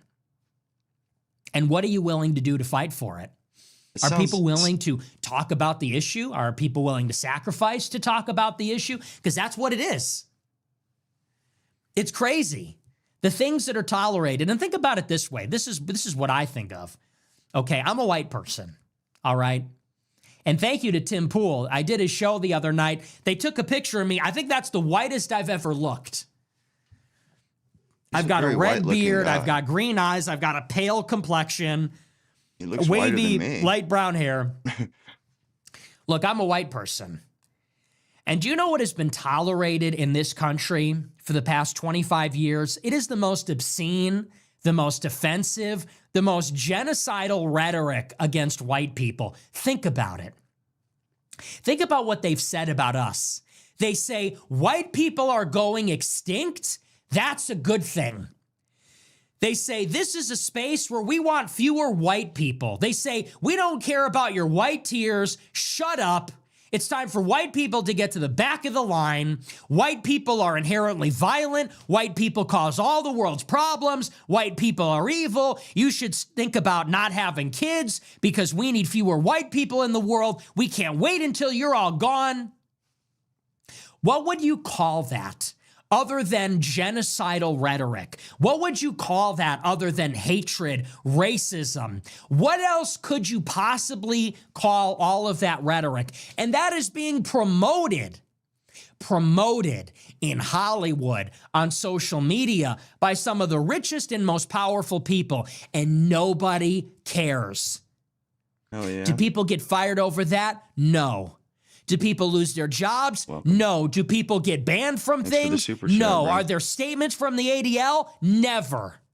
As a matter of fact, they support it. They're teaching your little white children. When you send your little white boys and girls to school, these teachers are telling them, you're evil. Your ancestors killed the Indians. They enslaved the blacks. They committed the Holocaust. Then they were racist. Then they were Islamophobic. And now you should consider not having kids because you're wrecking the environment. Consequently, our young boys and girls are growing up hating themselves. Young men and women hate who they are. They hate their skin color. They hate their parents. They hate their heroes and ancestors, their own culture. They're brainwashed, and you could see it. They go on these videos and say, I'm fucking white, dude. I don't have a culture. Oh my God. I'm fucking white. Who cares? Like it's a sin. They've demoralized a lot of white people. They really have, because it's kind of stupid to think we don't have a culture. Everybody else in the world thinks America has the only culture. Coca-Cola, denim jeans. It's a big deal. And this has been promoted, and by the way, disproportionately promoted by Jews. And we all know that. When it's a white people shame festival, you see these guys like Seth Rogen, they'll say, I'm a white dude and I hate myself. Oh, but then when the Holocaust is happening, they say, I'm not white, I'm Jewish. We all know that. It comes from Jewish Hollywood. It comes from social media, and they tolerated that. They promoted that for years. And we as whites are becoming a minority in every country in which we reside. Okay, white people are a minority in London, England. You think you're going to go to London and see the Beatles? Well, I guess they're from Liverpool, but you think you're going to see fish and chips and black pudding and an English breakfast and Big Ben. You think you're going to see, they're a minority in London. You go to Paris, it's all Africans, it's all Muslims. You go to Italy, it's all Africans selling shit in the square, in the center of the cathedral, selling crap. In America, we're becoming a minority. In the younger generation, we're already a minority. Now think about what the Jews say about Israel. Israel has a right to exist. Israel has a right to defend itself. And what is Israel? A country of, by, and for Jews as Jews. It's a Jewish country for people that are born Jewish. They have a right for their Jewish country. They have a right to defend and fight for their Jewish country. And most of the Jews in America support that. Here, they believe that no white people are entitled to a country. You're not entitled to France. You're not entitled to Italy, Germany, England. You're not entitled to America. We're not entitled to be ruled by our own people. That's what it comes down to. They don't want us to be ruled by our own. You know, Jon Stewart, it was never your country, goy. This isn't your country to take back. This country's for everybody. No, it isn't, bitch. Think about that. And when this exterminationist rhetoric is peddled in America or in Europe, they're supporting it. This is the mind fuck. So they run Israel and they run our country. They support their ethno-state in Israel, but America's for everybody. When there's genocide. America is a white country, and it is our country. And let's, if it isn't our country, if our kids don't stand to inherit it, how is that? Who allowed this to happen? What traitors, what treacherous traitors allowed for our country to be taken from us and given to other people? Rhetoric against white people, they promote it. And as America becomes a minority, they say, well, you have no right to any country. So my message is to the white people, to the Christians, even to the non-white Americans, for that matter. Take your own side. Don't feel sorry for these people. No. Don't feel bad for these people because they don't give a fuck about you. They do not care about you at all. They don't like the way we treat them here. Go back to their country. They don't care about your country. They don't care about your kids. They don't care about your values. Monday through Saturday, they are disrespecting you, and they are committing sacrilege for everything that you love. But on the other day, they want you to feel sorry for all the horrible things that have happened to them. If they hear a song they don't like, if somebody says something they don't like, if they feel uncomfortable, then we're supposed to play Ben Shapiro's Smallest Violin over that. I'm sick of it. I think everybody's sick of it. It's outrageous. So these are your double standards. Everybody knows. Everybody sees that. And I don't wish harm upon Jewish people. I'm not advocating for violence, hatred. I'm not trying to rally everybody against them or anything like that. He's trying to rally us to take our own side. And by the way, these people have too much power. That's what it is. People see a rant like this and they say, oh my gosh, what a horrible rant. They banned me from the city. The mayor said, you're not welcome in our city. Dude. You're banned from all the clubs. You're banned from the hospital. They retaliate against me because we're in a group where we played a song they didn't like. And then they want to cry and say, oh my gosh, it's the consequences of our actions. We want to play by a different set of rules. We want to punish people for offending us. We want to call for violence against anybody that offends us. Oh, they're mad at us. Oh my gosh, it's another Holocaust. It's ridiculous. But, you know, you can't kill my vibe. We enjoyed the club. It was great, you know. Love the music, love the company. A good time was had by all. The most revolutionary act. Have a good time. It's not that serious. It's not that serious. You know, we're back. It's over. We have to go out to the other side. Fuck it. We ball. Banned from every club. You can't spike my cortisol. Condemned by the mayor. Fuck it. We ball, man. I don't care. So anyway, that's that. But I do want to move on. We're going to take a look at our super chats. We'll see what you guys have to say about all this. Crazy night, but worth it. Worth it. Thank you to the Tates. Thank you to Clav, Sneeko, Fresh and Fit for getting me out of my comfort zone. I had fun. I like it. I like the club. Stir the pot, add a little controversy. That just makes it better. YouTube. That just makes it more fun for me. How they will. Anyway, let's take a look. Let's see what we got here. I'm going to get set up. We'll read the super chats. Banned from 109 clubs, somebody says. Yeah. I guess so. Can a nigga live? They've been talking about the replacement. What a lineup, though, right?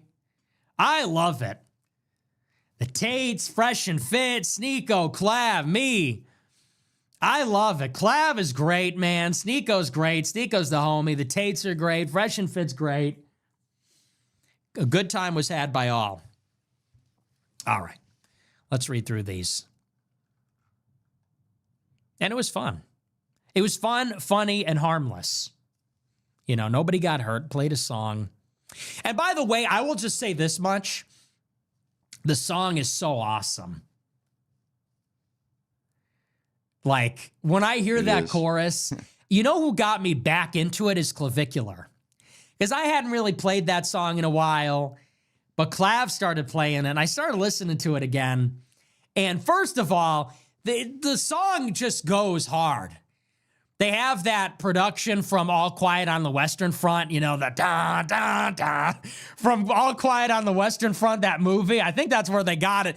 That just goes so hard, you know, if you got the subwoofer in the backseat, bah, bah, bah. And the way that the song flows, it's just like a fuck you.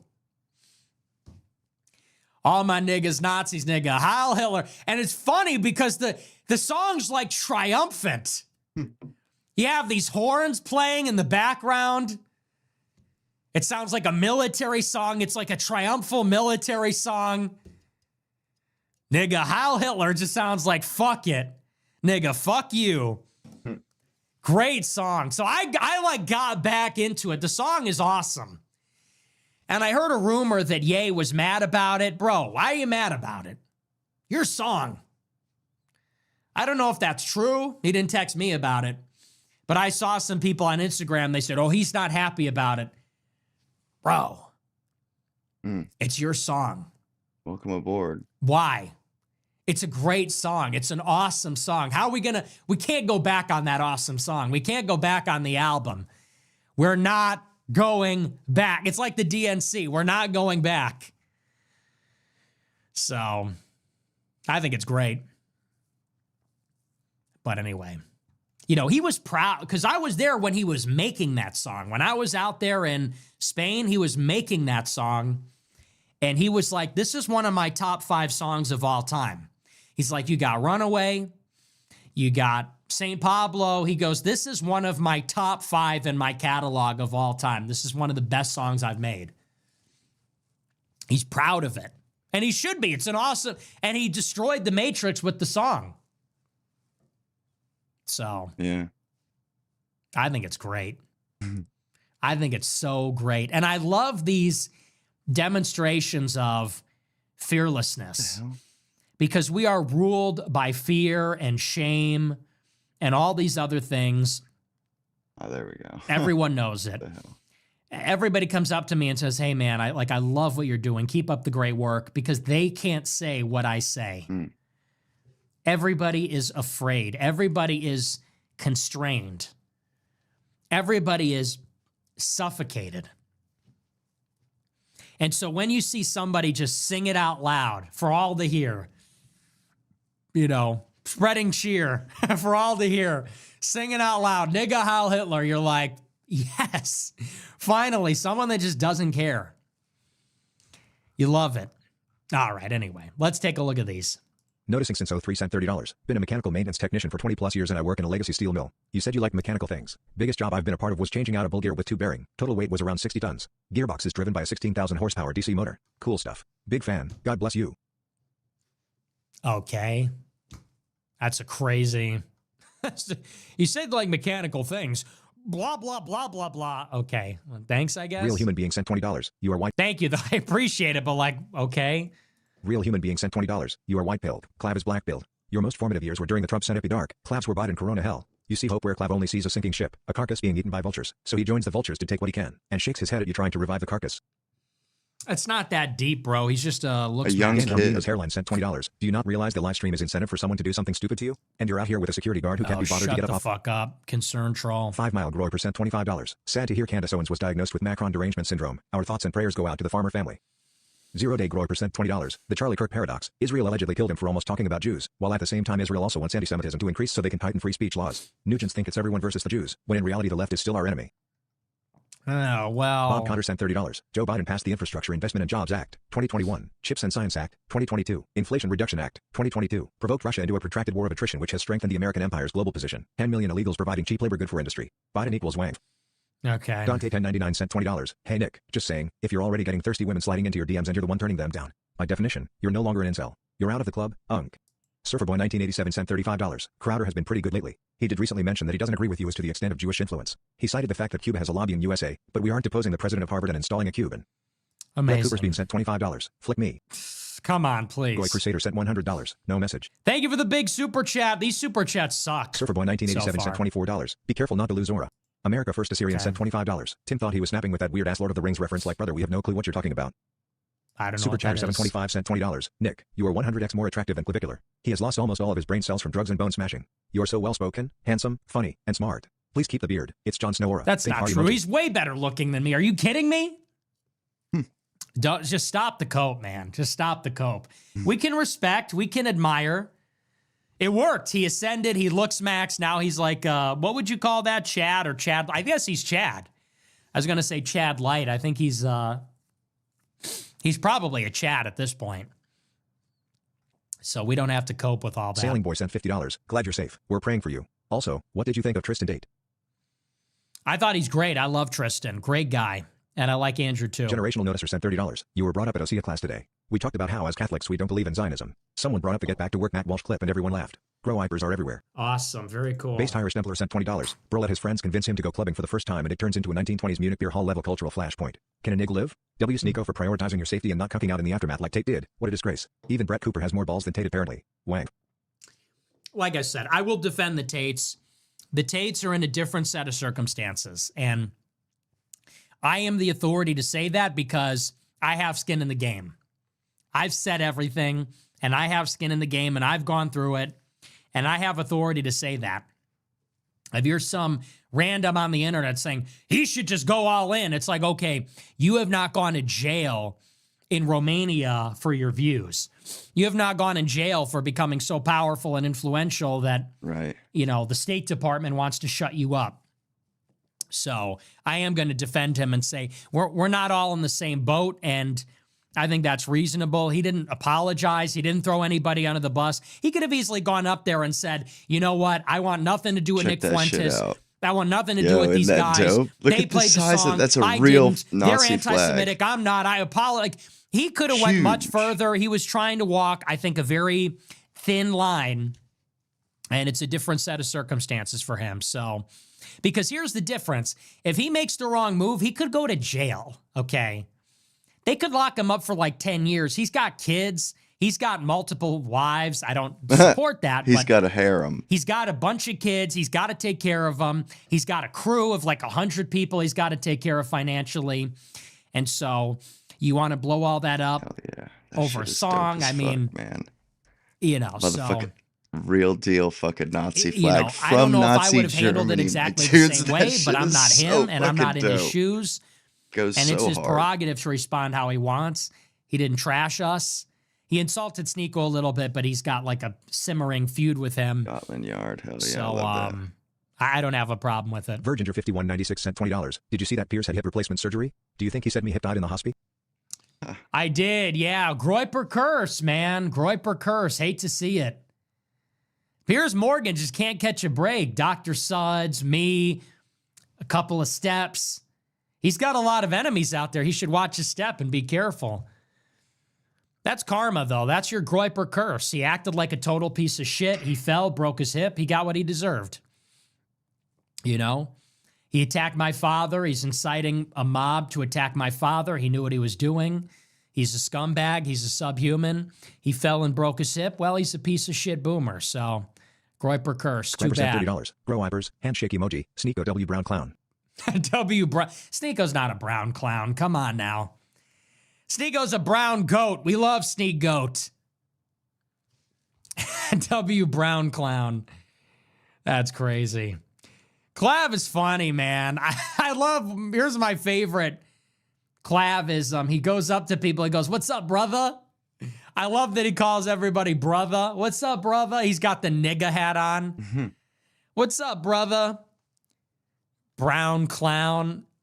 He's a funny guy. Beaver 25 sent $20. Some kids come up to him, they're like, "Bro, what happened at Vendome?" And he's like, "I had too much fun." Ha ha ha. Then he does like the most obscene Chad laugh. You see this clip? These a couple of brown clowns come up to him and they're like, "Bro, what happened at Vendome?" And Clav goes, "I had too much fun." Ha ha ha. And then he does this the most obnoxious Chad laugh I've ever heard. Chad laugh. Great Hi e-celebrity. Beaver 25 sent $20. Since Jewish hate content is so heavily pushed on social media, doesn't it feel like they actually want the masses to blame the Jews? Like this is all controlled opposition to direct us the wrong Yeah, way? dude. Everything's a conspiracy, man. Yeah, dude. It's Cairo all a sent $20. conspiracy. Chud, you need to go outside more often. You should leave your room for once. Chud. Greater than goes to a club for the first time. Greater than immediately gets banned from all clubs ever forever. Right? You should go and touch grass. I wonder what would happen if you fucked a girl. I wonder what would happen if you actually went to a party. You'd probably like it so much you'd give up all this chud hatred. Yeah, no. Goes that's to a not club, happening. gets banned by the Jews forever. Can't say we didn't try. Based Irish Templar sent $20. Absolute Cinema. You cooked on Tim Pool and TRHL2. What a weekend of content this was. We were spoiled. Sneeko really won me over this weekend even though his geopolitics are retarded. He's a real nigga. I almost regret bullying him in the super chats, but you cracking TF up at them was gold. W clap to improve himself, father. Thanks, man. Yeah, there are a couple of, I told you, man, Sneeko's the homie. Sneeko's a great guy. Clav is a great guy. And Tim Pool, redhead libertarian content was great. Yeah, look, we're back. 2026, we're back and we're cooking. So I'm glad you're enjoying the content. Holy Colt 44 sent $20. Just moved to the town where JD Vance grew up. Recently met someone who went to high school with him and they told me he was super weird and used to brag about doing inappropriate things to couches. Okay. Yankee very 701 sent $20. Hi from ND. We need Greenland. Quick question, what's worse to be deported to? Finkelstein's Holly Camp, R4P Sneeko's lair, under Clav's truck, or the best part of Sheboygan?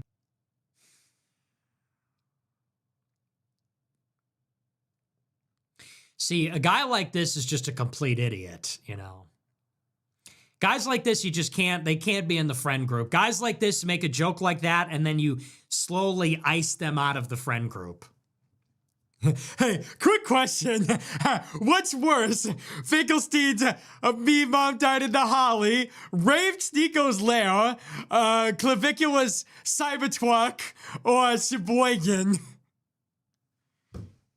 And you're like, dude, who invited this brown clown? Who invited this nigga? Fucking retard. Sheesh. Lebanese That's English crazy. Glover sent $20. It's so inspiring to see you, Andrew, Tristan, Sneeko, Myron, and Justin Waller all finally together. I look up to all these guys, and many of us I'm sure used to watch them before finding you, and it all came full circle. America first is inevitable. Hell yeah. Thank you, man. Yeah, it was a great crew, man. Awesome. It was like the Avengers. All the goats. We gotta grow that room though. We gotta get like Alex Jones in there. He's not really into the anti-Jewish stuff as much though. We gotta get Dan B. We gotta get Jake. We gotta get all the Avengers out there. Matty Poe 13 sent $20. Nick love the content. Bradley Martin. Matty Poe 13 sent $20. Nick love the content. Agree with you on almost everything. One thing I don't understand is how you can still side with Rome despite them obviously be satanic. The Jews control them. Please research. That's just, if you believe that, you're an idiot. Zap sent $20. Fuck all of you black pill chuds. Your enemies don't roll over and die. Stand up. Build. Learn. Create. Our ancestors didn't die so you could cosplay as a Nazi. Rise up and take what's yours. Who's with me? Yeah, great speech, AN bro. sent $45. I run a business with 500 plus employees. Hate to say it but no matter what the blacks quit and claim racism, then try to sue me. It's amazing how hard they work at not working. Appreciate you calling a spade a spade. Not all of them, but always them. Very true. That is how they Rubber Doom operate. sent $20. Miami nightclub with Andrew Tate? Sure, let me just grab my Trump fit. We love you buddy. Don't change for anyone. Saluting face emoji. Again, that wasn't really the plan. I was going to do a stream. I packed my suit. Don't change for anyone. If I knew we were doing that, I would have brought a different outfit, obviously. Stupid ass. But he looked good though. It's You shouldn't do that. the worst thing about being an e-celebrity is that everybody has something to say and they're all complete fucking idiots that have no idea what's going on. It actually made me a lot less conspiratorial and anti-populist because you see that the average person is just talking trash. Your average person is just saying stuff. They have no idea what they're talking about. They don't know the whole story, but they're so confident, like they know what's going on. Everybody's got a take, everybody's got an opinion, everybody's got something to say, and they have no clue. So like I'm in the club, I'm wearing my charcoal suit and a red tie. An idiot over here says, oh, you thought you were going to go to the club and you wore a suit with the tie? Hey, never change, buddy. Hey, dumbass, I had no idea I was going to the club.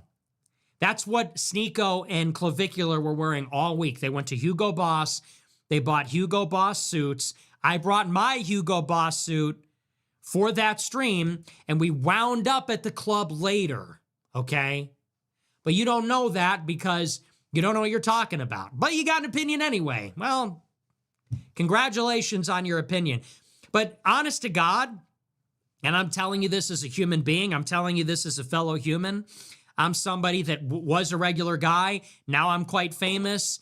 I go to a club. It's the most talked about story for the weekend. And I will tell you, being a regular Joe on this side of the camera, people just talk. Yeah. They have no clue what's going on. They don't know the story. They hear something, see something, make assumptions. No clue. Nick is big news. So if they love it when there's a reason to talk about Nick, because it's going to make their stupid mouth diarrhea news. About the facts, and then they make all these judgments, they have opinions, takes. And it's natural. I mean, look, people talk about things that they see, but that's why you got to have a little humility. And by that, I mean, you have to have a certain openness Not take to yourself explanations, so serious. information you don't know, because everybody believes that seeing is believing, but you can't believe everything that you see, because what you see is not always reflective of reality. And I talk about this, but it's a lot of things. It's a lot of things that I've experienced throughout my career. People see or hear something and they go, oh, I know the whole story. You don't know what you're talking about. Anyway. We love you, buddy. I love this proprietary, patronizing, never change, little dude, never change, little buddy. Oh, you sweet little thing. You thought you were going to wear that to the club. Hey, fucktard. Didn't know that was a spur of the moment thing. Dumbass. What are you supposed to wear? Don't to the change club? for Fucking anyone. Oh, faggot-ass I was graphic about t-shirts. to. Fucking idiot. Average John 93 cent $100. W collab Saturday way to shake up the internet. W Timcast. 2026 fire start. Congratulations. Hey, thanks a lot, man. Thanks for the big super chat. Right? What a great way to start the year. Starting off with a bang. The big 2-6, though, man. It's crazy that it seems that cancel culture is going back in the wrong direction. And everybody thinks it's over. It is not over. Not by a long shot. Super Sneaky Boy sent $20. Not to be a homosexual, but have you ever considered writing a book? Also, I am a 4 feet 8 inches 415 pound black bowling ball Keisha from the hood age 19 with 4 baby daddies. We was kangs and shit. Ugh. Gosh, you people suck so hard. Yeah, I've considered writing a book before. Great question. Have you ever considered it? No, I've done this for 10 years, and the thought has literally never crossed my mind. We was kangs and shit. Oh, wow. That's like a funny joke. I've never heard that before. Tony Alice sent $20. Hilarious. Revive Arngasnico after getting dragged hard in the live stream over the weekend. Smiley face emoji. You know that's a joke, right? Like, he's playing into that. Luke sent $30. Sneeko should hire better security. Crazy that someone can walk up to you guys that easily at a restaurant and get within 2 feet of you. Instead of only hiring huge black guys, get a real team that blends in and can keep people from getting so close. Whoever was with you guys the other night should be fired. Wow. Thank you for telling me. North Amazing. Jayhawk sent $22. Ascending in 2026. Working out 6 days a week. Losing weight. Eating lots of protein. No gross fatties in the movement. Good for you. Digi Congratulations. 41 30 You cent want a $50. cookie? 2026 we are all ascending. Except the Packers. Fuck the Packers. Yeah, exactly. Very good. Just like when I said that on the show before. Would you like a protein cookie? Bizamine better sent. Would you like a protein Bizamine better pancake? sent $25. That Clav guy was pretty cool. Running someone over. Tell everyone they need to look better and get healthier. But man, he's a certified retard. Telling people to do drugs and not caring about white people and saying politics are useless. He really showed his again in your dialogue. Yeah, whatever, man. Florida Grow I% $25. Pool was kind of a dud. Would have been like 6 or 7 million times better to do your own show. Anyways, still love the show. Got an interview for a promotion on Friday. If all goes well, I'll be signing up for free college through my employer to get a bachelor's and then get into law school. Groiper infiltration. Thanks. Well, it would have been a bigger show, but he did it after everybody already did it. So, and don't get me wrong, I had a great time. They were very gracious towards me. They were very friendly, shook my hand, nothing but respectful. And what I really appreciated is Tim said, he said, I'm not going to bring you on for a struggle session. He said, we're going to do the show like we always do the show. You're on the panel. We're talking about the news. He said, I'm not here to provide pushback or whatever. And I thought that was pretty admirable. That being said, and I only say this because I want to give everybody the best show possible, it would have been a much bigger deal if we did it 2 years ago. Not for nothing, but if we did that collaboration 2 years ago, it would have been a showstopper. January 2026, it's like, I don't know, people have been asking for it for so long. I think a lot of people moved on. And it got good viewership. I guess it had 65,000 concurrent viewers across platforms. It was still a substantial stream, but I think there was a lot more buzz for it maybe a couple of years ago. In his defense, he would have lost his YouTube channel or it would have gotten taken down. I get that. But I thought it was a lot of fun. I like those guys. It was funny, you know. It's a funny cast of characters. The Take Guy's funny. Ian is hilarious. I really like him. I know Phil isn't my biggest fan, but we wound up agreeing on a lot of things. Same thing with me and Tim. So I had a good time. And they were very kind. Brand Dazzle sent $50. The cream suit with the white shirt was so sexy, but shave the beard ASAP. I can't stop seeing Shapiro now. The live definitely proved who's more intelligent when everyone gets together. Props to Senko. Listen, it's not a competition. And I like those guys. It's fun to chop it up with different kinds of people. And even if you don't agree with them or whatever, this is like a normal conversation. It's a fun conversation. So I love both of those guys. I don't know. I don't know what I want to do with the beard. I personally don't like it. It's itchy, and I don't love the way it looks, but people keep telling me to keep it, and I kind of like the different look. I don't know what I'm going to do. I might keep it one more week. Kate Hikes 109 sent $20. Did Alex Jones smoke a carton of cigs right before your last appearance? His voice sounded completely shot. Yeah, so he probably lost his voice. You know, it's not that crazy. It's so funny, man. Alex Jones clearly has like laryngitis. He lost his voice and people go, wait, what's wrong with his voice? Wait, what's going on? Why does he sound like that? Hey, like he lost his voice. I don't know. Maybe he's sick. It happens. He does a 3-hour show every single day. And people are like, wait, he sounds different. What's going on? I don't know, dude. He lost his voice. Like, it's not that deep, bro. It's not. People are really dumb. You really underestimate how stupid people are. Seriously. Like, I am so done with the Goyim. I was kind of on the edge, like, do we kill all the Goyim? Like, I don't know, maybe I support this. I was kind of on the fence at the end of the generational run. I was so sick of the super chats. I was kind of like, I don't know, maybe we let the Jews kill all the Goyim, because, like, Goyim kind of suck.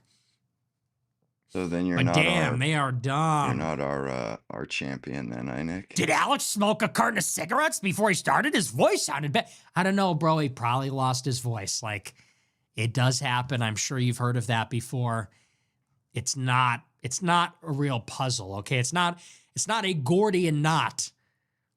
How do we figure this out? How do we figure out this puzzle? How is his voice shot like that? Boycott Israel sent $20. All my niggas Romans nigga Hail Caesar. Okay, that's just... Ballard Merck sent $20. Gotta love it when Ian Carroll calls you controlled op. Then with 0 sense of irony is chalking it up with Israeli mouthpiece Roseanne Barr. Yeah. Then proceeds to say Epstein and his network aren't actually Jewish, but they're a satanic cult. What a fucking idiot, Lamau. Well, and you know, here's the thing. People can say whatever they want. Let me tell you something about Candace Owens and Ian Carroll. At the end of the day, they do not see this as a battle that has anything to do with Jews. I do. Now, whatever you think about what I said about Epstein, I really don't care. And whatever you think about my take on Venezuela, I really don't care. And you want to know why? Because I know more than you. I know more than you. I know more about it. I know more about the issue. I studied it longer, and I'm smarter than you. I'm smarter than most. And you know why I don't personally give a shit is because this is a white guy, and he's concerned with the white people's future. And you know, to my mind, that's the most important thing. Even if I don't agree with him on one or two things, which I don't really disagree with him ever, but I know that, you know, he's not trying to hurt my people. He's trying to help them. So I really don't care what your opinion is. But let me tell you a fact. The only difference between me and Candace Owens at this point, from an ideological point of view, is I believe this is a theological battle between Jacob and Esau, between Jews and Christians. Yes. Yes. She does not. And if you pay really close attention, and if you have an IQ over 105, and you can listen for the subtlety, you will know she does not believe this. And she could say whatever she wants. She could make up her nonsense, her conspiracies. You know what she said about me last week? She said, Nick does not understand that it's a theological battle about Satanism. She said, every world religion is infiltrated by Satanists. She said, Nick wants you to think it's Jews versus Christians, Israel versus America. She said it's not. It is the Satanists that have taken over every religion against all the God-fearing people, the good Jews like Dave Smith. Okay? And that is what she believes. And she said that a year ago. She believes in this Frankist conspiracy. She believes in this esoteric conspiracy. I don't know where she got it. I don't know where she got this dumbass opinion. But she believes that 300 years ago, some Jewish Kabbalist or a Satanist who happened to be coincidentally a Jewish Kabbalist started infiltrating all the world's religions, Islam, Christianity, Judaism, and now the world is under the control of an ideological satanic cult. They run all the religions. They run all the governments. They're not anything. They're from all different stripes, all different religions, but they just worship the devil. And let me tell you, that is just simply wrong, okay? It is about Jews. It is about Jews. It is about Israel. It is about them. Okay? It just is. And it always has been. That is the story, okay? It is not the Satan lobby that is controlling Congress. It is the Israel lobby. Netanyahu is a Jew. The religious Jews are part of his ruling coalition. The Jews pray to the devil. Where do you think all that stuff comes from? Kabbalism, Masonry. It comes from Jewish mysticism. And I will add another thing. You are getting dangerously close to religious indifferentism when you say that it is Satanists infiltrating all religions versus the authentic people of all the religions. You're getting dangerously close to religious indifferentism when you say it's the good Jews and the good Christians against the bad Jews. And no, sweetheart. It's Catholics versus everybody. Okay, and as long as the Jews do not recognize Christ, they're not getting to the Father. They're not getting to God. So I don't know what Jew is in her ear. Maybe it's her Jewish producer. Maybe it's her Jewish producer who I met, who looks visibly Jewish, that is in her ear, telling her these things.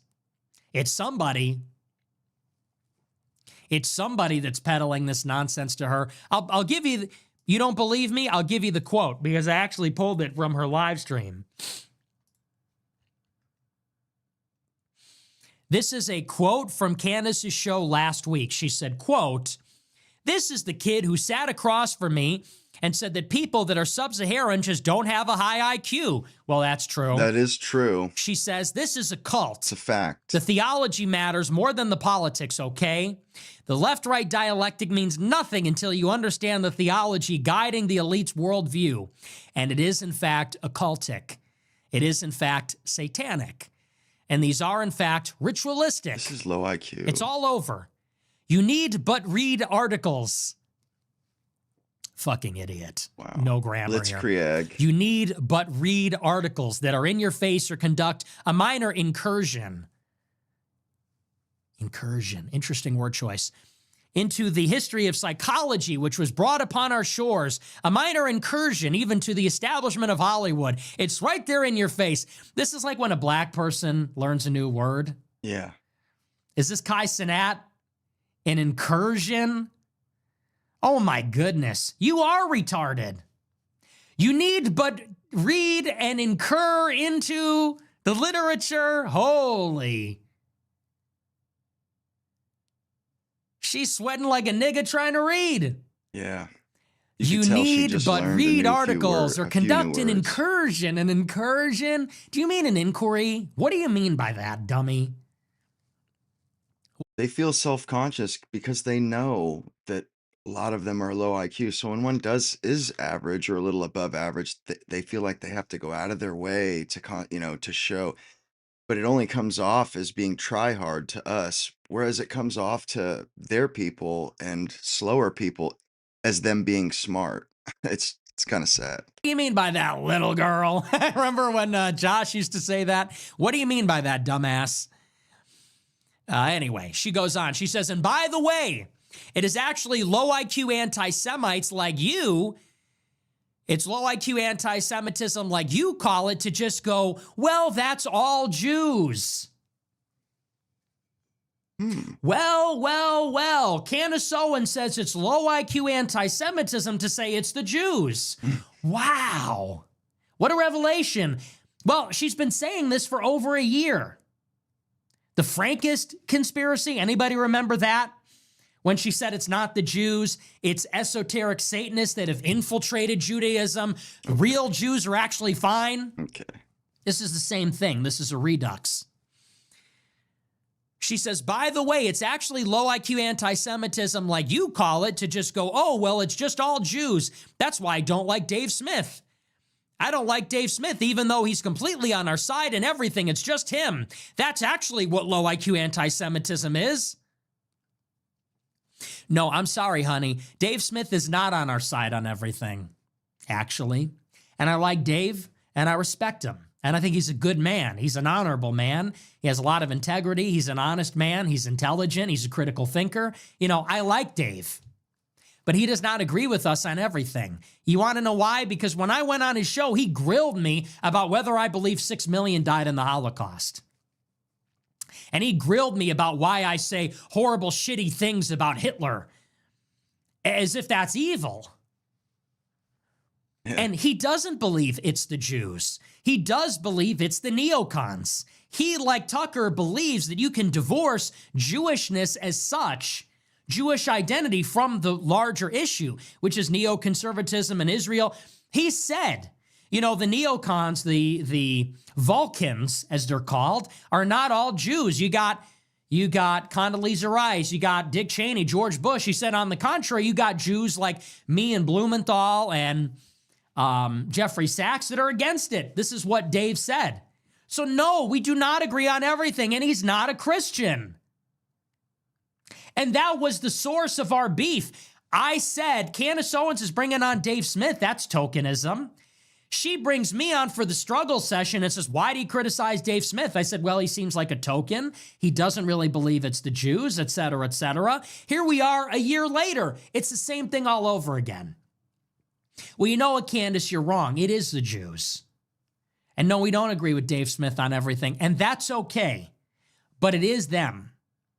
And you're the low IQ anti-Semite that says, no, it's ritualistic satanic abuse, and the Frankists have infiltrated everybody, and it's the good Jews and the good Christians again. No, that's wrong, honey. And I don't know where you got that from, you fucking idiot. I'm sure it's some obscure traditional Catholic priest or some Talmudist Orthodox Jew. Somebody is feeding her that. Mark my words. Somebody is feeding her that. And I'm going to get to the bottom of the intellectual etymology of that. I'm going to get to the bottom of where that idea comes from, but that's not hers. And I don't know who's feeding her that, but that's wrong. And, yeah, anyway, she goes on. It gets better. She says, to be clear, this occultic, ritualistic stuff, these people are gypsies. They exist in every faith. Oh, my goodness. Oh, they're gypsies now? Dude. She says, let's be clear. Aleister Crowley was a student of this. Did Aleister Crowley exist? Did Jack Parsons exist to establish the Apollo program at NASA? Was he conducting occult sexual rituals to establish a moon child? Did we then suddenly go to the moon after the Apollo program? So actually, Nick, it's you that is demonstrating that you have a low IQ. She really hates when you call her dumb because she knows she is. You know she struggles. Hates it, or rather that you are trying to tell your audience to stop learning. You're trying to convince them, and by the way, you're trying to convince them that Satan is a conspiracy theory. Keep focused on the minutia, left versus right, right? It's Israel versus America. It's not bigger than that. There's no global conspiracy happening. Okay? So she thinks if you say it's about the Jews or if it's about Israel, she says, well, you're engaged in a cover-up. It's really about NASA and Freud and psychology and Jack Parsons and Aleister Crowley. It's about the moon landing. The moon is made of cheese, and NASA's Hebrew for lie. And it's about time travel and psychics and gypsies. And we, the good people of the Jewish and Christian faiths, need to stand up against Satanists and transgenders That should be absolutely disqualifying. Anybody that believes in the Jewish question as such, that should be disqualifying for you because you are either too stupid or you're in on it. Either way, it doesn't make a difference. You're out. Mm-hmm. You're either so dumb or you're obfuscating and you're deliberately poisoning the well. You can't be in the movement. It makes no difference in effect. You're either too dumb or you're sabotage. And that's a direct quote from her show. To be clear, these people are gypsies. They're in every faith. They're in every faith. Satanists have taken control of every religion and every government. And she believes the Macron thing is a part of this. She believes the Charlie Kirk thing is a part of this. She believes, like, why did Emmanuel Macron marry his transgender dad? Because they're so evil. They have to do it because it's a satanic ritual and they're part of this 400-year-old satanic conspiracy. It goes back to the French Revolution, and that's connected to Charlie Kirk. Why did they kill Charlie Kirk? Because they were grooming him because he was psychic. Because they have ancient Sumerian technology. Just like how Aleister Crowley worshiped the Egyptian gods and communed with them, well, the CIA had Sumerian glass technology that lets them see the future, and Charlie had it, and that, like, okay. She is like a black hole. She pulls together literally everything that she sees. Stanford Prison, French Revolution, the White Lotus TV show, and the Lotus Rebellion. Wow. And Macron's wife might be a guy, and Charlie Kirk, and Kennedy, and the genocide in Gaza, and ancient Sumer, and Crowley, and Freud, and she's drawing it all into like a unified conspiracy of everything, and it makes no concrete claims. And by the way, you know what I'm starting to suspect? I suspect that she might be a Scientologist. Huh. And you want to know why? Very well could She's be. always going after psychology. I don't have a strong opinion on psychology, to tell you the truth. The Catholic Church doesn't have a strong opinion on psychology. We're maybe biased against it. Yeah, I think about Fulton Sheen has delivered sermons. He says that we psychologize our problems to avoid facing a moral judgment. So we say, I'm not a sinner, I'm a narcissist. I'm not a sinner, I'm bipolar, whatever. And so there's some criticism. Surely, though, we believe that, psychiatric disorders do exist, right? They do, yeah. So the Catholic Church doesn't condemn it in its entirety. Only since the beginning of the 20th But do you know century. who really hates psychology? L. Ron Hubbard. Anybody know this? Scientology is like militantly against psychology, militantly against all of that. Psychiatry, any medication. L. Ron Hubbard in particular is militantly against it. Well, he's dead. And Candace Owens is tight with this Scientologist, John Mappin. He's one of the highest ranking Scientologists in the world. Okay? That's crazy. And he is an advocate. I called him out for this. John Mappin, who is her friend, I guess they holiday with them, they hunt pheasant with them, they get dinner, they talk all the time. She retweets him all the time. He calls her buddy, who is like a very powerful and rich Scientologist, called me out on Twitter and said, oh, you're terrible, you're sloppy, no one believes you. And I said, thanks, but you're a Scientologist, so I'm discarding your opinion. Absolutely. And well then he changed his tune. He goes, whoa. You should learn more about Scientology. I'd be happy to talk with you about it. You should learn about Scientology and you should come and visit me and I'm going to turn you on to Scientology and blah, blah, blah. And I know people that know him and what they say is he never stops talking about Scientology. And anyone will tell you about that. All Scientologists do is basically public diplomacy for the Church of Scientology. Evangelize.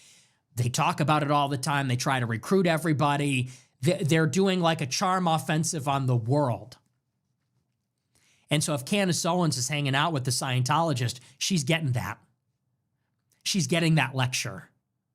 And I would ask her, when you go pheasant hunting on the holiday with your husband and John Mappin, does John Mappin talk your ear off about Scientology? And what do you say about that? You're a Catholic. Do you tell him, I don't want to hear this talk. this is a satanic cult. Yeah, I mean, from a science seriously. fiction writer. You want to talk about satanic cults? How about Scientology? Let's start there. How about your best good buddy, That's John straight Mappin? up satanic. Does he shit. talk your ear off about the satanic cult like he does with everybody else? Or does he refrain? And why are you friends with him? And are you a Scientologist? Because she's always saying it's psychology, Sigmund Freud, blah, blah. And okay, maybe that's coming from a traditional Catholic sphere. You know, maybe that's coming from Jay Dyer. Like, who knows? But I did see that connection. Wait a second. She hates the psychology field. So do the Scientologists, like her best buddy, John Mappin. So either way, that notwithstanding, the whole, it's ritualistic satanic abuse, it's esoteric Satanists, it's not Jews or Israel, that's like disqualifying. And Tucker says the same stuff. That's when you realize both of them are in on it. That's why they have been deployed. They won't say, And, or they and won't understand this, Tucker call and out the real Candace issues. are on YouTube. They're on Spotify. Limited They're on hangout- Apple. hangouts. I'm not. They're limited hangouts. Tucker and Candace, who were taking part of the system for their entire careers, Tucker from Fox News, Candace from Daily Wire and Turning Point, they became red-pilled last year. And they sucked all the oxygen out of the room. They're the biggest players in the field because they're on YouTube. They're on iTunes. They're on Apple. They're on Spotify. They have a check mark on Twitter. They're on Facebook. They're on Instagram. They're on TikTok. They're allowed on all that stuff. And they say these things, and I'm banned from all of it. I'm banned from YouTube, Spotify. I uploaded my show to Spotify. It went to #1. They immediately banned it. I made a new YouTube channel. They banned it in 24 hours. You upload stuff on TikTok, they use AI to ban my voice, face, likeness. So ask yourself, why are they promoted and I'm censored? And then you think about what they say. Well, Tucker says, well, I'm not pro-Israel, but I'm not dedicating my life to be anti-Israel. That's weird and crazy. And I love it. It's a limited hangout where they put somebody in your midst that will bring up some of the Jewish question, but they keep it milquetoast. They don't ask any of the real questions. They're just there to derail anybody from actually getting to truthful answers. I love to visit. I'm not their enemy. It's not a Jewish thing at all. Candace says the same thing. You got to wonder, what's up with that? So anyway, I'm glad you pointed that out. Yeah, Ian Carroll's just a non-factor. Polish. He's That's one of not the his real dumbest name. people I've ever met.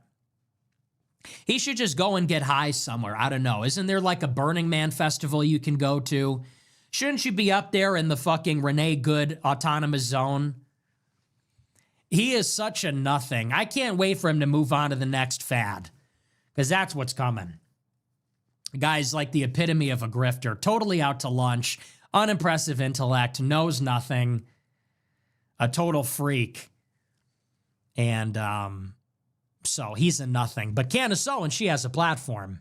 Andy Flo sent $20, smiley face emoji, showing support from LinkedIn. JK, I got a sweet raise in my full and part-time job. Thank God. Returned to the gym with my little brother, getting stronger. God bless you. Christ is Lord. Hey, love to hear it, man. God bless. Bring the little brother. Bring the whole family. Gym, church, the bag, all of it. You got to go all in on that stuff. So good for you, man. God bless. Love it.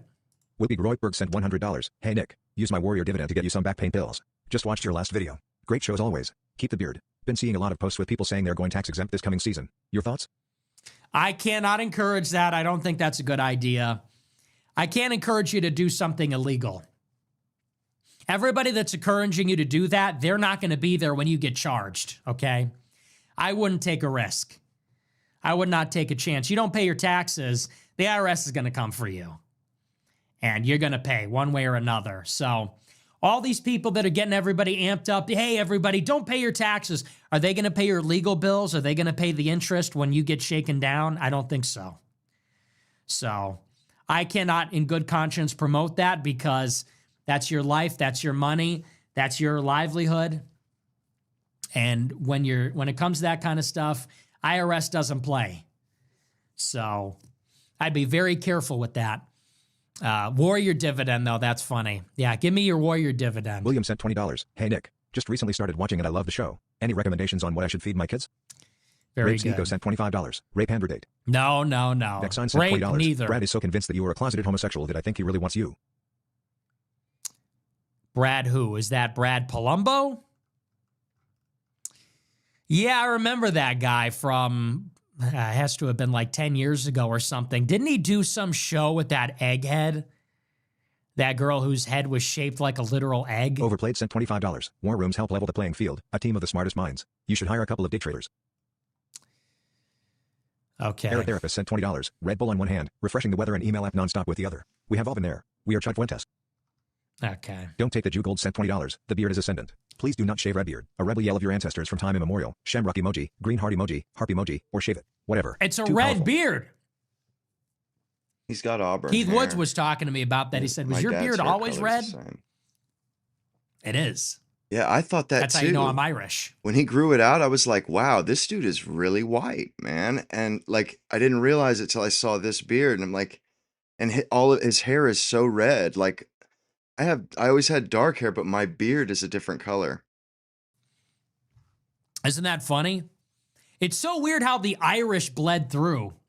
I was looking at a picture of myself. I don't look like my Italian side. I don't look like my Mexican side.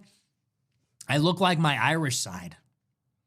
Because even my Italian family, they got these big Roman noses. They all have brown eyes. My mom has brown eyes. Her parents have brown eyes. And they got these big Roman noses. And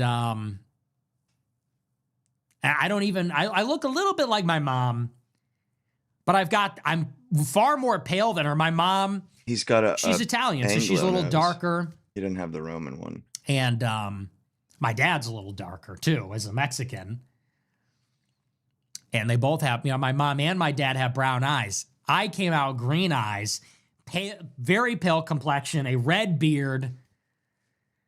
So it's weird how the Irish genes bled through 2 generations. Yeah, he's got a Like that. The last revolutionary sent $20. An Watching Anglo Big or Fold for British PvP and Adam nose. Soft Prick was hard to watch. How could he say he's not throwing Sneeko under the bus as he Like throws him me. under the bus? Date has been invaluable for the anti-feminist zeitgeist, but I felt like I watched him betray the masculine honor he claimed to have this morning. Shameful. no Roman. Yeah, hump. he did insult Sneeko. He said, well, Yeah, Nick is Sneeko very put the white. song on and Sneeko's talking trash about me and blah, blah. So I see why Sneeko felt that he was being blamed. But in fairness, Tate didn't really apologize and stuff like that. I mean, look, he was in damage control mode. There's no question about it. He was in ass covering mode. He was in damage control mode. All I'm going to say is I get it. I understand it. And I would ask the people to understand where he's coming from. It was what he said to Sneeko is a little shitty. I'm not going to lie. That's the only thing. I don't feel personally offended by it. He didn't call me out. He didn't single me out. And I appreciate that. And I get where he's coming from. What he said to Sneeko is a little insulting. So I understand why Sneeko's unhappy. And it was a little shitty. But at the same time, he's lost a lot of money, okay? And he's also been to jail. So I get why he's pissed off. Because I'm sure in his mind, he's thinking, okay, I'm in the clear. I'm off of house arrest. I'm in America, ready to go. We go to the club. It's an unfortunate situation. I mean, it is what it is. Some of the edgelords in the group put the song on. You don't want to be the guy that says, oh, this is terrible, It turns into a big brouhaha, turns into a kerfuffle, and everybody starts getting shit on. It's a shitstorm, So, it's a tough deal. Microphone Matt sent $25. Yo, I make the Alex Jones commercials. I heard you talking about me and that you liked the Macy's Day Parade one I made. Thanks for the kind words. I would love to do something with you. You can contact me at WarsofInfo on X or contact InfoWars. Rob has my number. Let's do this, my nigga. Okay, maybe I will. Maybe we'll bring you on the team. The commercials are really good. They are excellent. We have the best. Ultramethylene blue. We have the best. Turmeric. We have the best. That's my favorite one. I also love when he says it's a 360 win. It's a 360-degree win. He says he's the ultimate salesman. I got to give him a call. He told me to call him on Thursday. I was out of town all weekend. I'd give him a call this week. Fuel Man 44 cent $20. 21 years old. Catholic. I am submissive. Can cook your favorite foods, Italian especially. Only problem is I'm a 450 pounds, 4 feet 5 inches black woman with no arms or legs. I'll let you call me blubber nugget. Hard hands emoji. Okay, that's kind of funny. These other ones suck. That one's kind of funny. I'm a 450-pound nugget. That's a little funny. I was thinking, all these girls are always like, I'm a submissive girl. You could call me a bitch. I kind of want a wife who doesn't like me.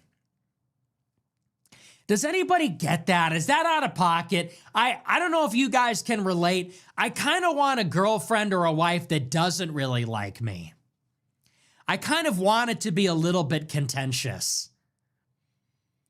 Do you know what I mean by that? Am I crazy for saying that?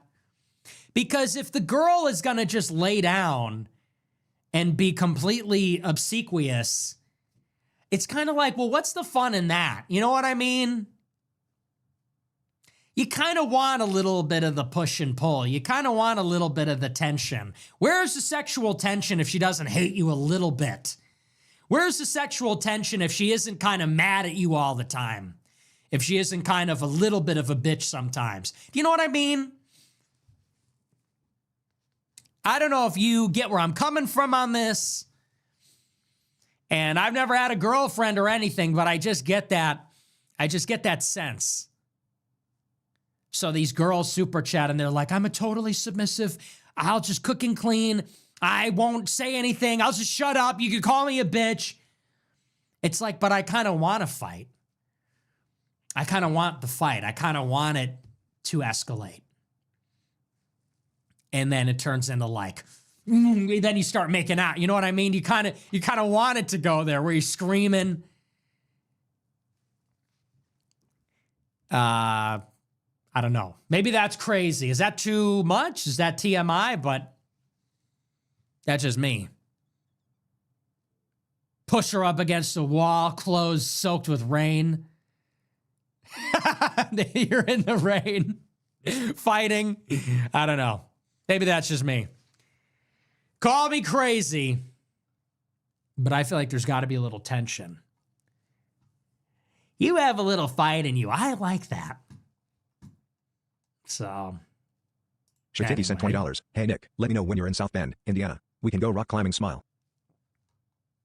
Yeah, I'll definitely do Daryl that. Moffer sent $100. Hey, Nick, good evening. Seems that Brett Cooper is really beginning to take a liking to you. Even says you have aura. HWR words exactly. Smiley face emoji.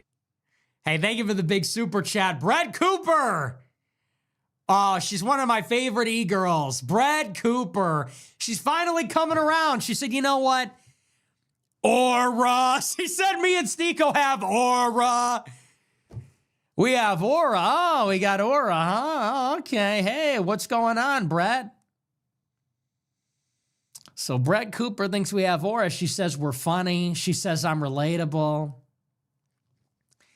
I'm starting to like Brett Cooper. I'm starting to like her again. Yeah, I think she's pretty brave because she could have went on the show and just utterly trashed all of us, but she's been very loyal.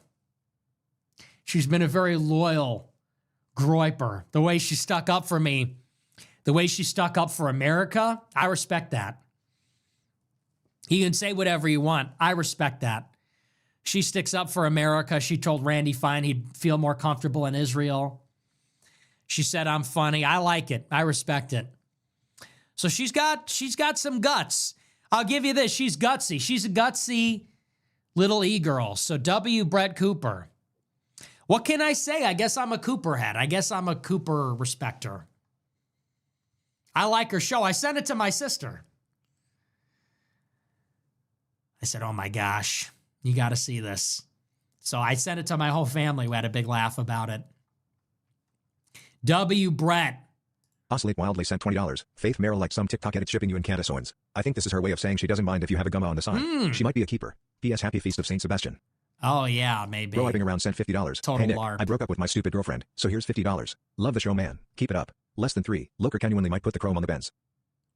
Hey, thank you very much, man. Lokercuinly, thank you for the super Metaglasses chat. sent $100. Hey, sorry if I ruined your dinner. I was just trying to pay for your drink dab out of respect. I wish you mentioned I shook your hand inside the dom last night. That way I didn't seem like a threat. Low. Maybe buy Clive a drink with this, but not snigger. He was talking shit. Okay, thank you for that, but you're crazy, okay? For those that don't know, this is like a crazy guy that was in the $100 a month club who is like a total psycho and was just posting the weirdest shit and like DMing everybody. This is why, please just don't ever do that again. No, if I kicked you out of the group, there's a very low bar in that group chat. If you got kicked out of the group chat for being weird, yeah, don't come up to me in 2 different occasions and just ambush us with your fucking Snapchat glasses or whatever. Like, that's crazy, man. So, yeah, I'd appreciate it if you don't stream snipe us with the glasses. I mean, what even is that? Like, you're being conspicuous. You're some dude, you run up on us with the glasses with the camera in it. We don't know you. I mean, who does that? It's just totally insane. So yeah, please don't do that. Crunk will rise. You'd like literally ruin the IRL stream. Crunk will rise again, sent $20. You were really Obi-Wan maxing in Miami with that Dan suit and beard. People were saying that. People were saying I'm like Obi-Wan and Clav is like Anakin. Which is kind of true. Which is true in a way. Because he has this darkness. You know, he's got an edge. He's got this like, he'll kill every Tusken Raider in the village. You know, we can make things we want him to be. We can rule the galaxy. He's got that streak in him. Like he's becoming too powerful. I became the most looks maxed. I became the most powerful Jedi and I'm doing it all for you. He has that kind of vibe, this like flying too close to the sun. He's younger than me, the hubris, the narcissism, and he is growing more powerful, funny, handsome, rich, famous. He's this unstoppable force. And I'm kind of like, and I'm the old guard. I'm Obi-Wan. You know, he used to watch the Groypers. He used to watch my stream when he was a young guy. I'm like older than him, but not that much older than him. Like how Obi-Wan was a Padawan when Qui-Gon Jinn died and he had to take on Anakin. It's like that. And I kind of have to burst his bubble from time to time. Patience, Padawan. And so there's kind of like, so I could see that dynamic. You know, you underestimate my power. Don't try it. Now that I have the beard, especially, I'm starting to look like Obi-Wan. I got the tan suit. I got the beard.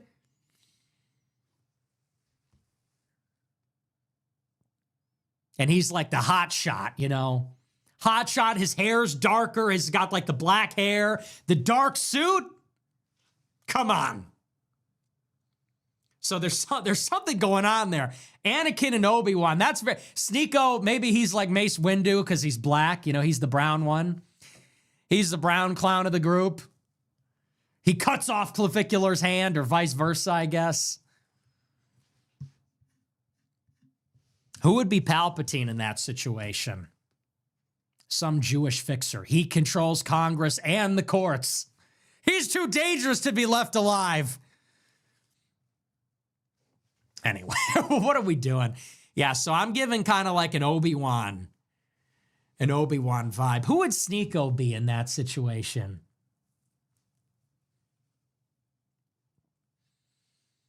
I guess maybe Myron is Mace Windu. Maybe Myron is Mace Windu because he's a little bit blacker. And who would that make Sneeko on the Jedi Council?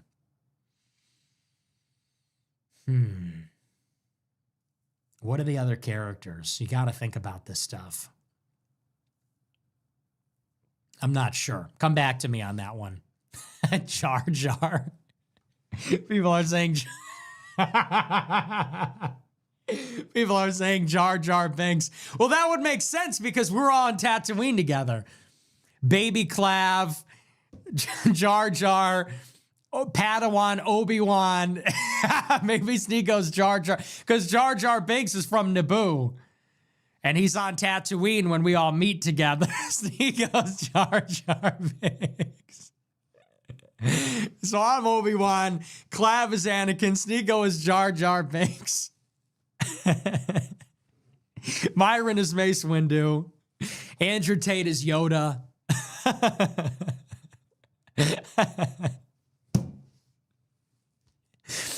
And you want to know why? Because remember how Jar Jar Binks became a senator? Maybe you don't. Padme had to like step down or whatever, and Jar Jar Binks became the senator from Naboo.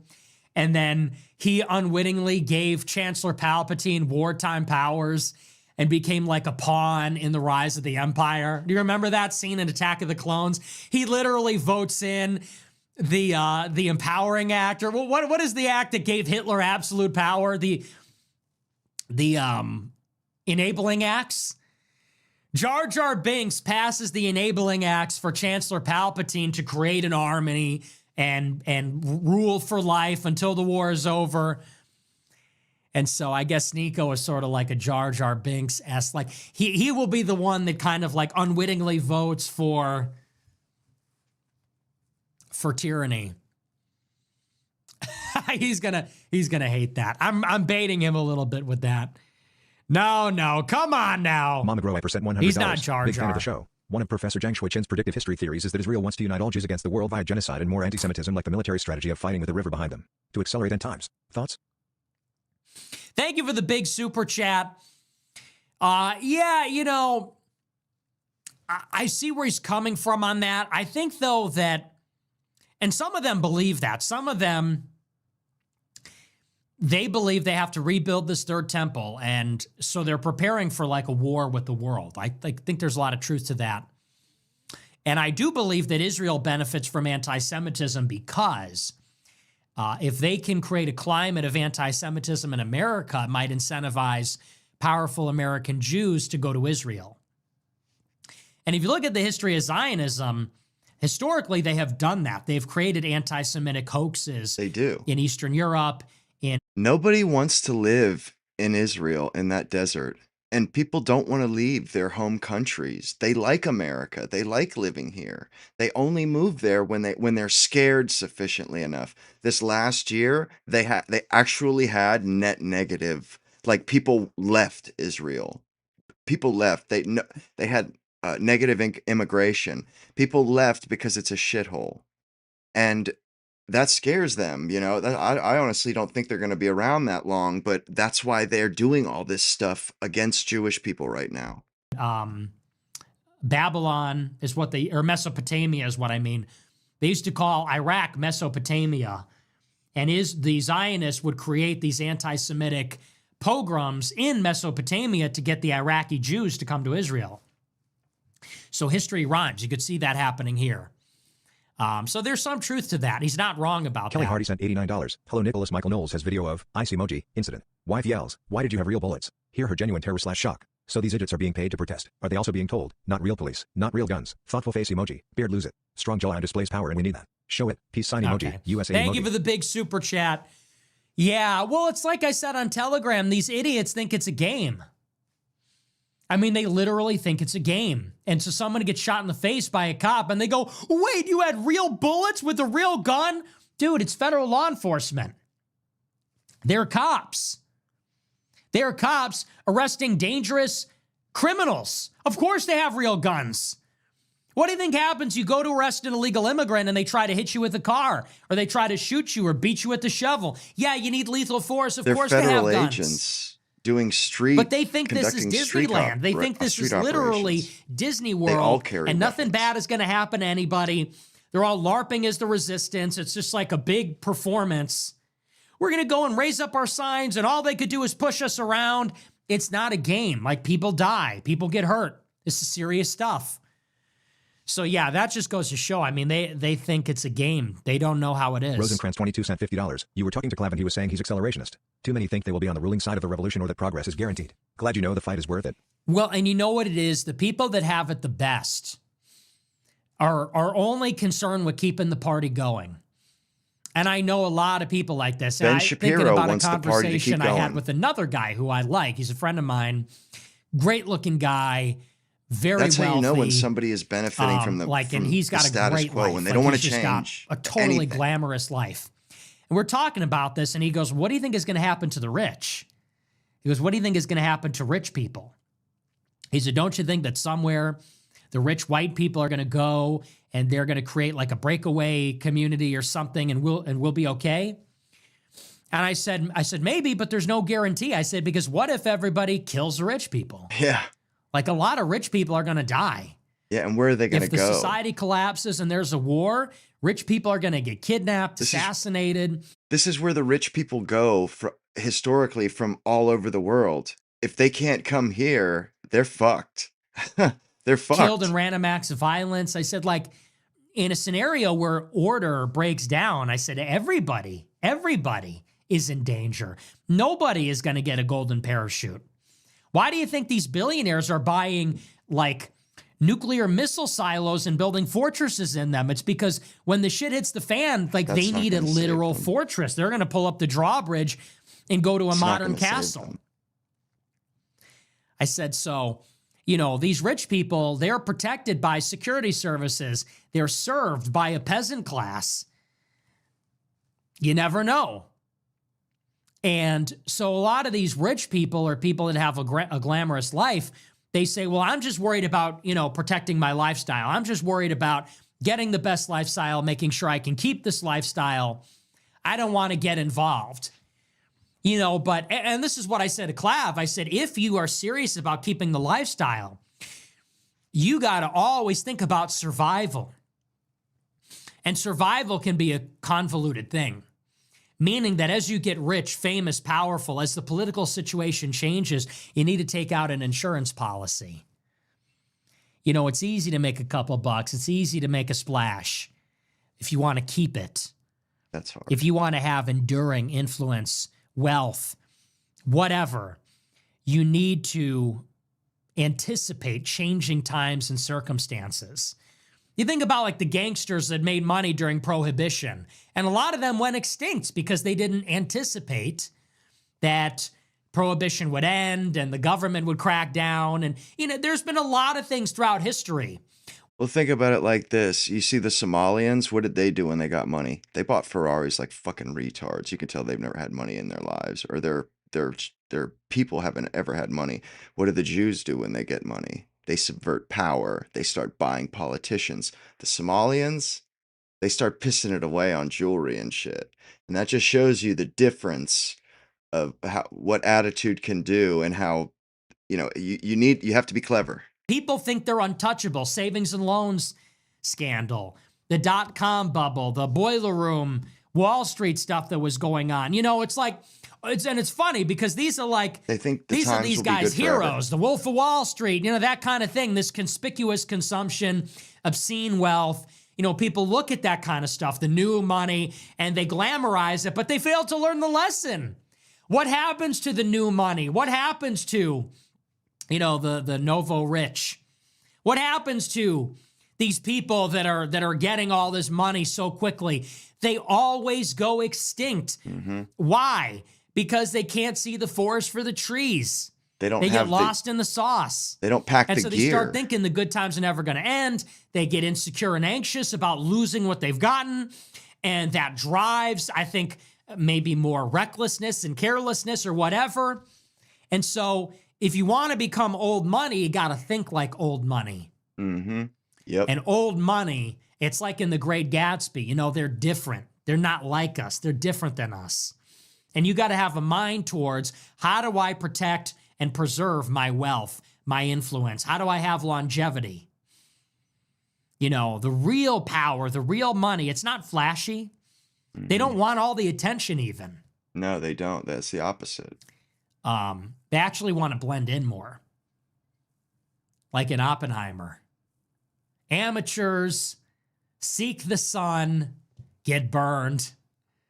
Real power stays in the shadows. You know, that's like the best quote from that movie. And that's true. And I told him it's a cautionary tale what happened to Andrew Tate. Andrew Tate got too famous. And, you know, who knows if that was his intention, but he got really, really famous and he got burned. He got burned up. Got too powerful, too quick. He got burned up. And they came after him and shit got real.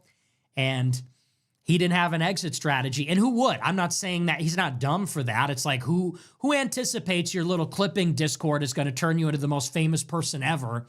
And within a year, you're going to be like an enemy of the state, and they're going to throw you in jail over a video. Like, it's unprecedented.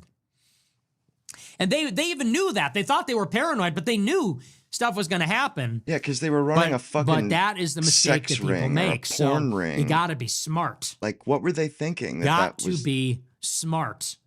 I don't really. So have a when lot of Clav respect says for that, those it's like guys. I hear it. I hear where he's coming from. He's a young guy, and I don't say that to be patronizing, but don't believe your own press. Nah. Do not fall victim to hubris.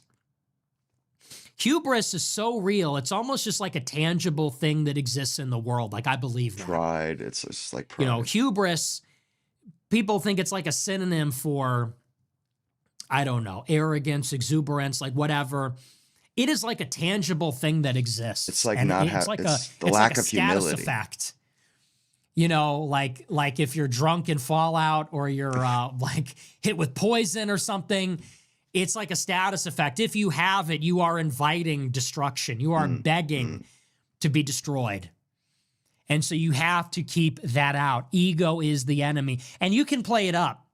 You can play it up. People always do. It's attractive to say, you know, I'm unflappable and I can stand any test and I'm the man. Like, it's one thing to play into it, but when you get home, you better respect the business. You better respect reality, because reality has a way of humbling people. It really does. That has to just People be a that think front it you're can't putting happen to up. me, I'm untouchable, I'm invincible. That seems to be exactly, and I hope this is not misconstrued in any type of way at all, because I like Clav. I think he is incredible. He is a young guy, and yet he is so on top of it. He's really good at what he does. He's really successful. He's handling it very well. And by He's that, just I young. mean, he's not shaken up by it. He's confident. You know, like, this guy's got balls, and I like him. He's a funny guy. He's committed, really great work ethic, just got a naturally little funny, growing up to do. charismatic. Like, I really wish the best for him, and I'm rooting for him. And if he needs anything, I'm there for him as the older gen, you know, as the unk of the group. I only say this because we have this disagreement, and he says, you know, no, politics is jester. Everybody needs to look out for themselves. Why waste time doing anything else? And I'm telling you where I'm coming from. I'm a survivalist. I am far more conservative. I'm extremely conservative in my disposition. I'm not a risk taker. And I really just do believe in taking care of the downside, watching your ass, I think you know, Nick kind of is managing your situation, because he's more like I outcome said, oriented. it's a very cold world out there. So I hope it's not misconstrued as hating or patronizing or condescending, because I know how you got to be very careful. I got to be careful talking about, because it's a younger guy, super successful. It's easy to come across like you're breaking balls or something. You're trying to clip wings or something, and it's so not that. I do just genuinely worry. And I'll tell you something. I worry about him.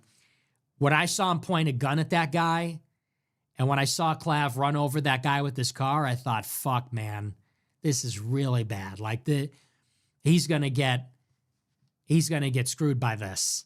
I genuinely worried about that.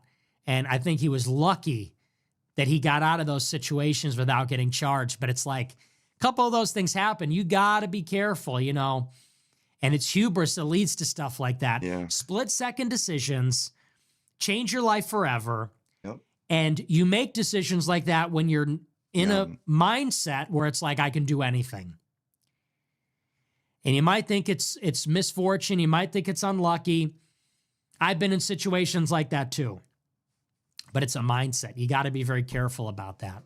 Anyway, that's my advice. Take it or leave it. That's my unsolicited advice. But yeah, I do believe that people that have a good thing going, oftentimes They get complacent. they're not planting seeds. And that's really, anyone that has made it for a long time will tell you, it's seasons. You're always in a season in your life. And you might be in the summer and you might be in the winter.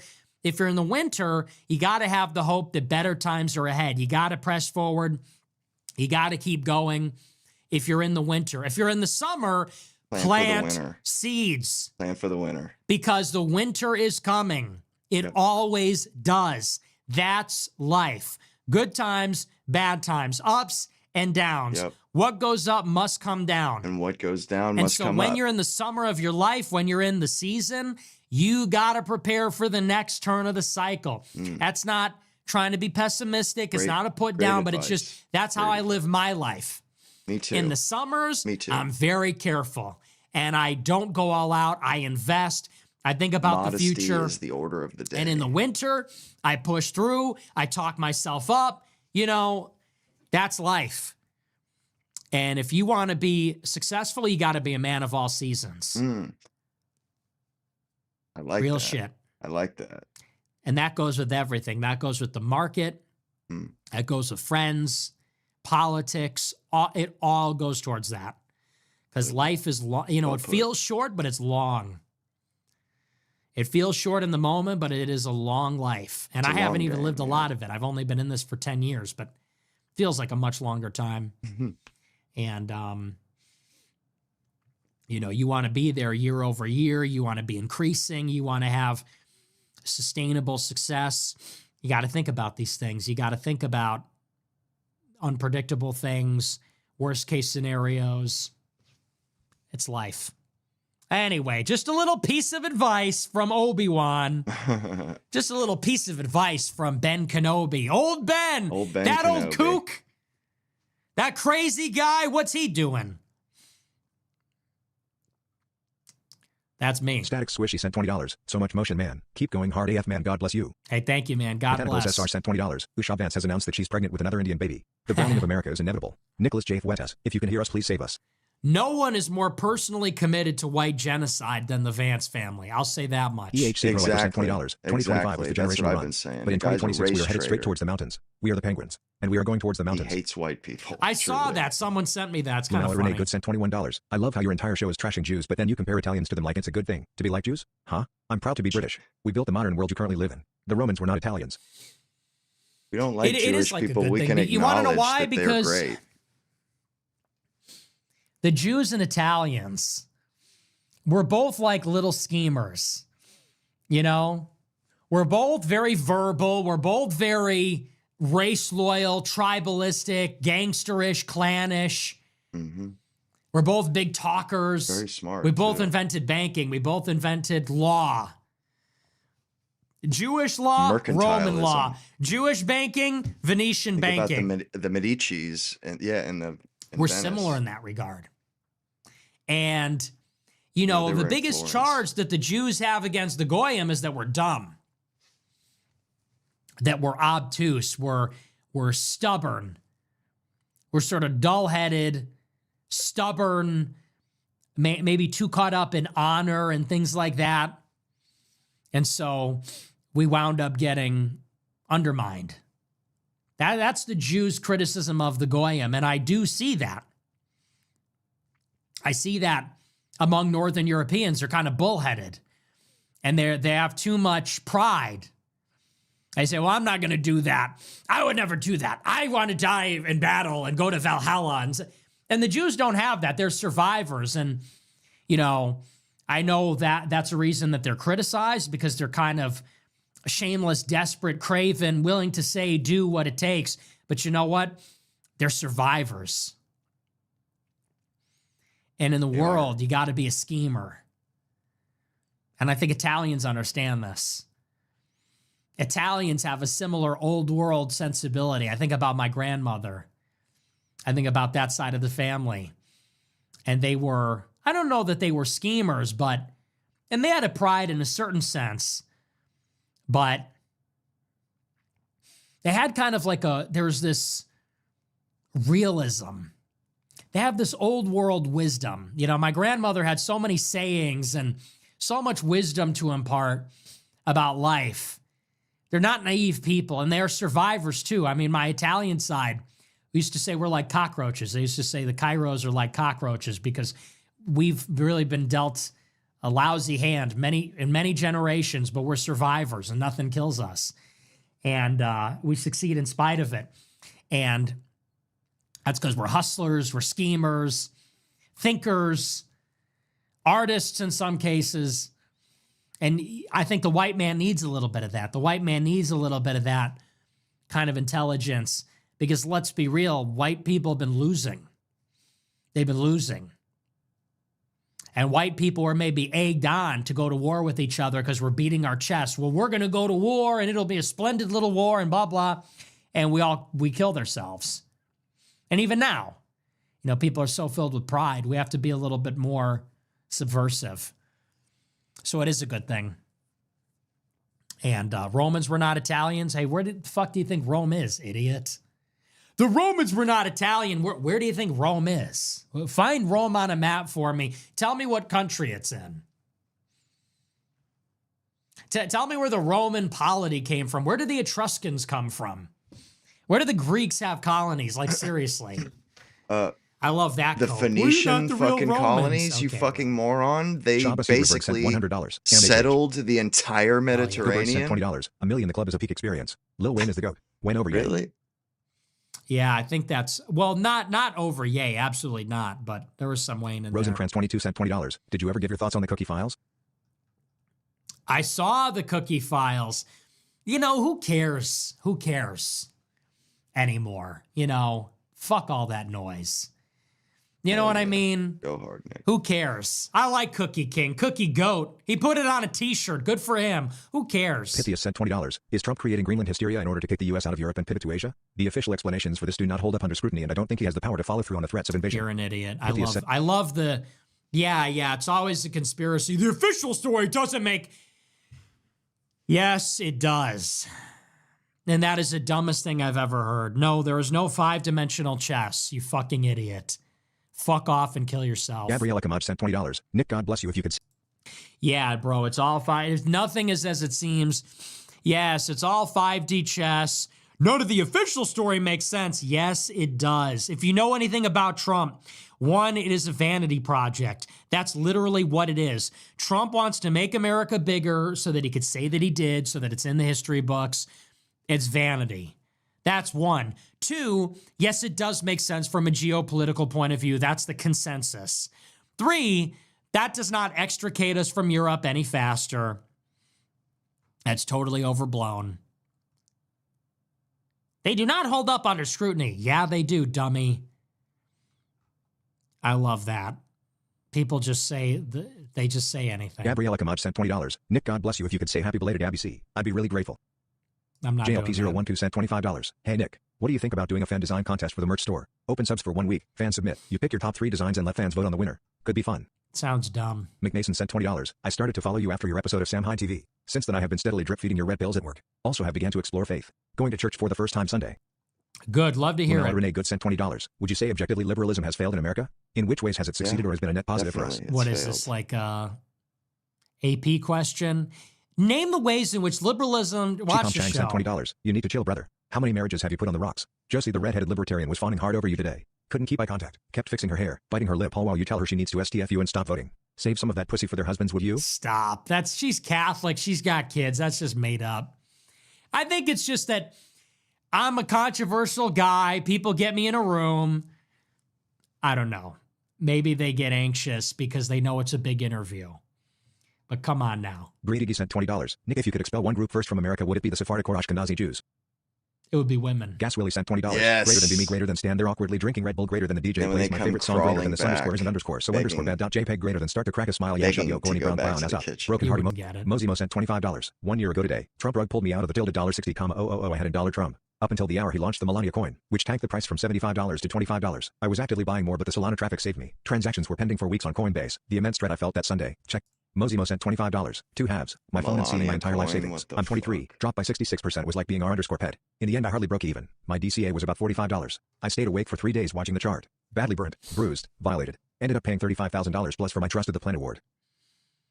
Yeah, well, I don't know what to tell you. I mean, you're an idiot for doing that. Why the fuck would you invest Trump in that scam shit? coin? Oh, I'm going to put $60,000 in, like, you bet the house on Trump coin? Dude, honestly, they're serves fucking, you right. you're You the trusted fucking Trump. mark. You trusted a They're Jew. making their money off of. Bro, put 60 You're not grand like in Trump coin. the What are you doing? in-group What are you thinking, man? It's getting over on some other population. Oh my goodness. That are a bunch of the idiots. King of No, rug you're the pulls, fucking and he idiot. put You 60 dipshit. grand into his coin? That is a very expensive lesson. Sorry to hear that, but what did you expect, man? Mars just 1215 sent $20. Just a mom raising wang. Let's go. Indiana Groy % $20. Very cool to see you in public walking around. You were very kind and polite to your fans, which was awesome to see. Also had a hard time with the first hour of Timcast. So much slop. Also Tate bitched out with the HH song. Stop making excuses. Anything else? Stop deflecting and kissing ass. Can a nigga go to a club? Anything else? Thank you for all that. James White sent $25. Northern Irish living in Qatar here. US seems to be our last great hope, which in itself is pretty scary. Europe is essentially finished. The UK anyway just seems... Okay, Cancel Groy thanks. % $20. We have like 100 super chats, so I'm going to start flying through these. That's just like an inane Cancel observation. Groy % $20. Thoughts on Sultan Ahmed bin Sulayem and Jeffrey Epstein turning the port of Djibouti into the world hub for trafficking blood diamonds, drugs, guns, and sex slaves, basically the black market ran by Israel and Epstein?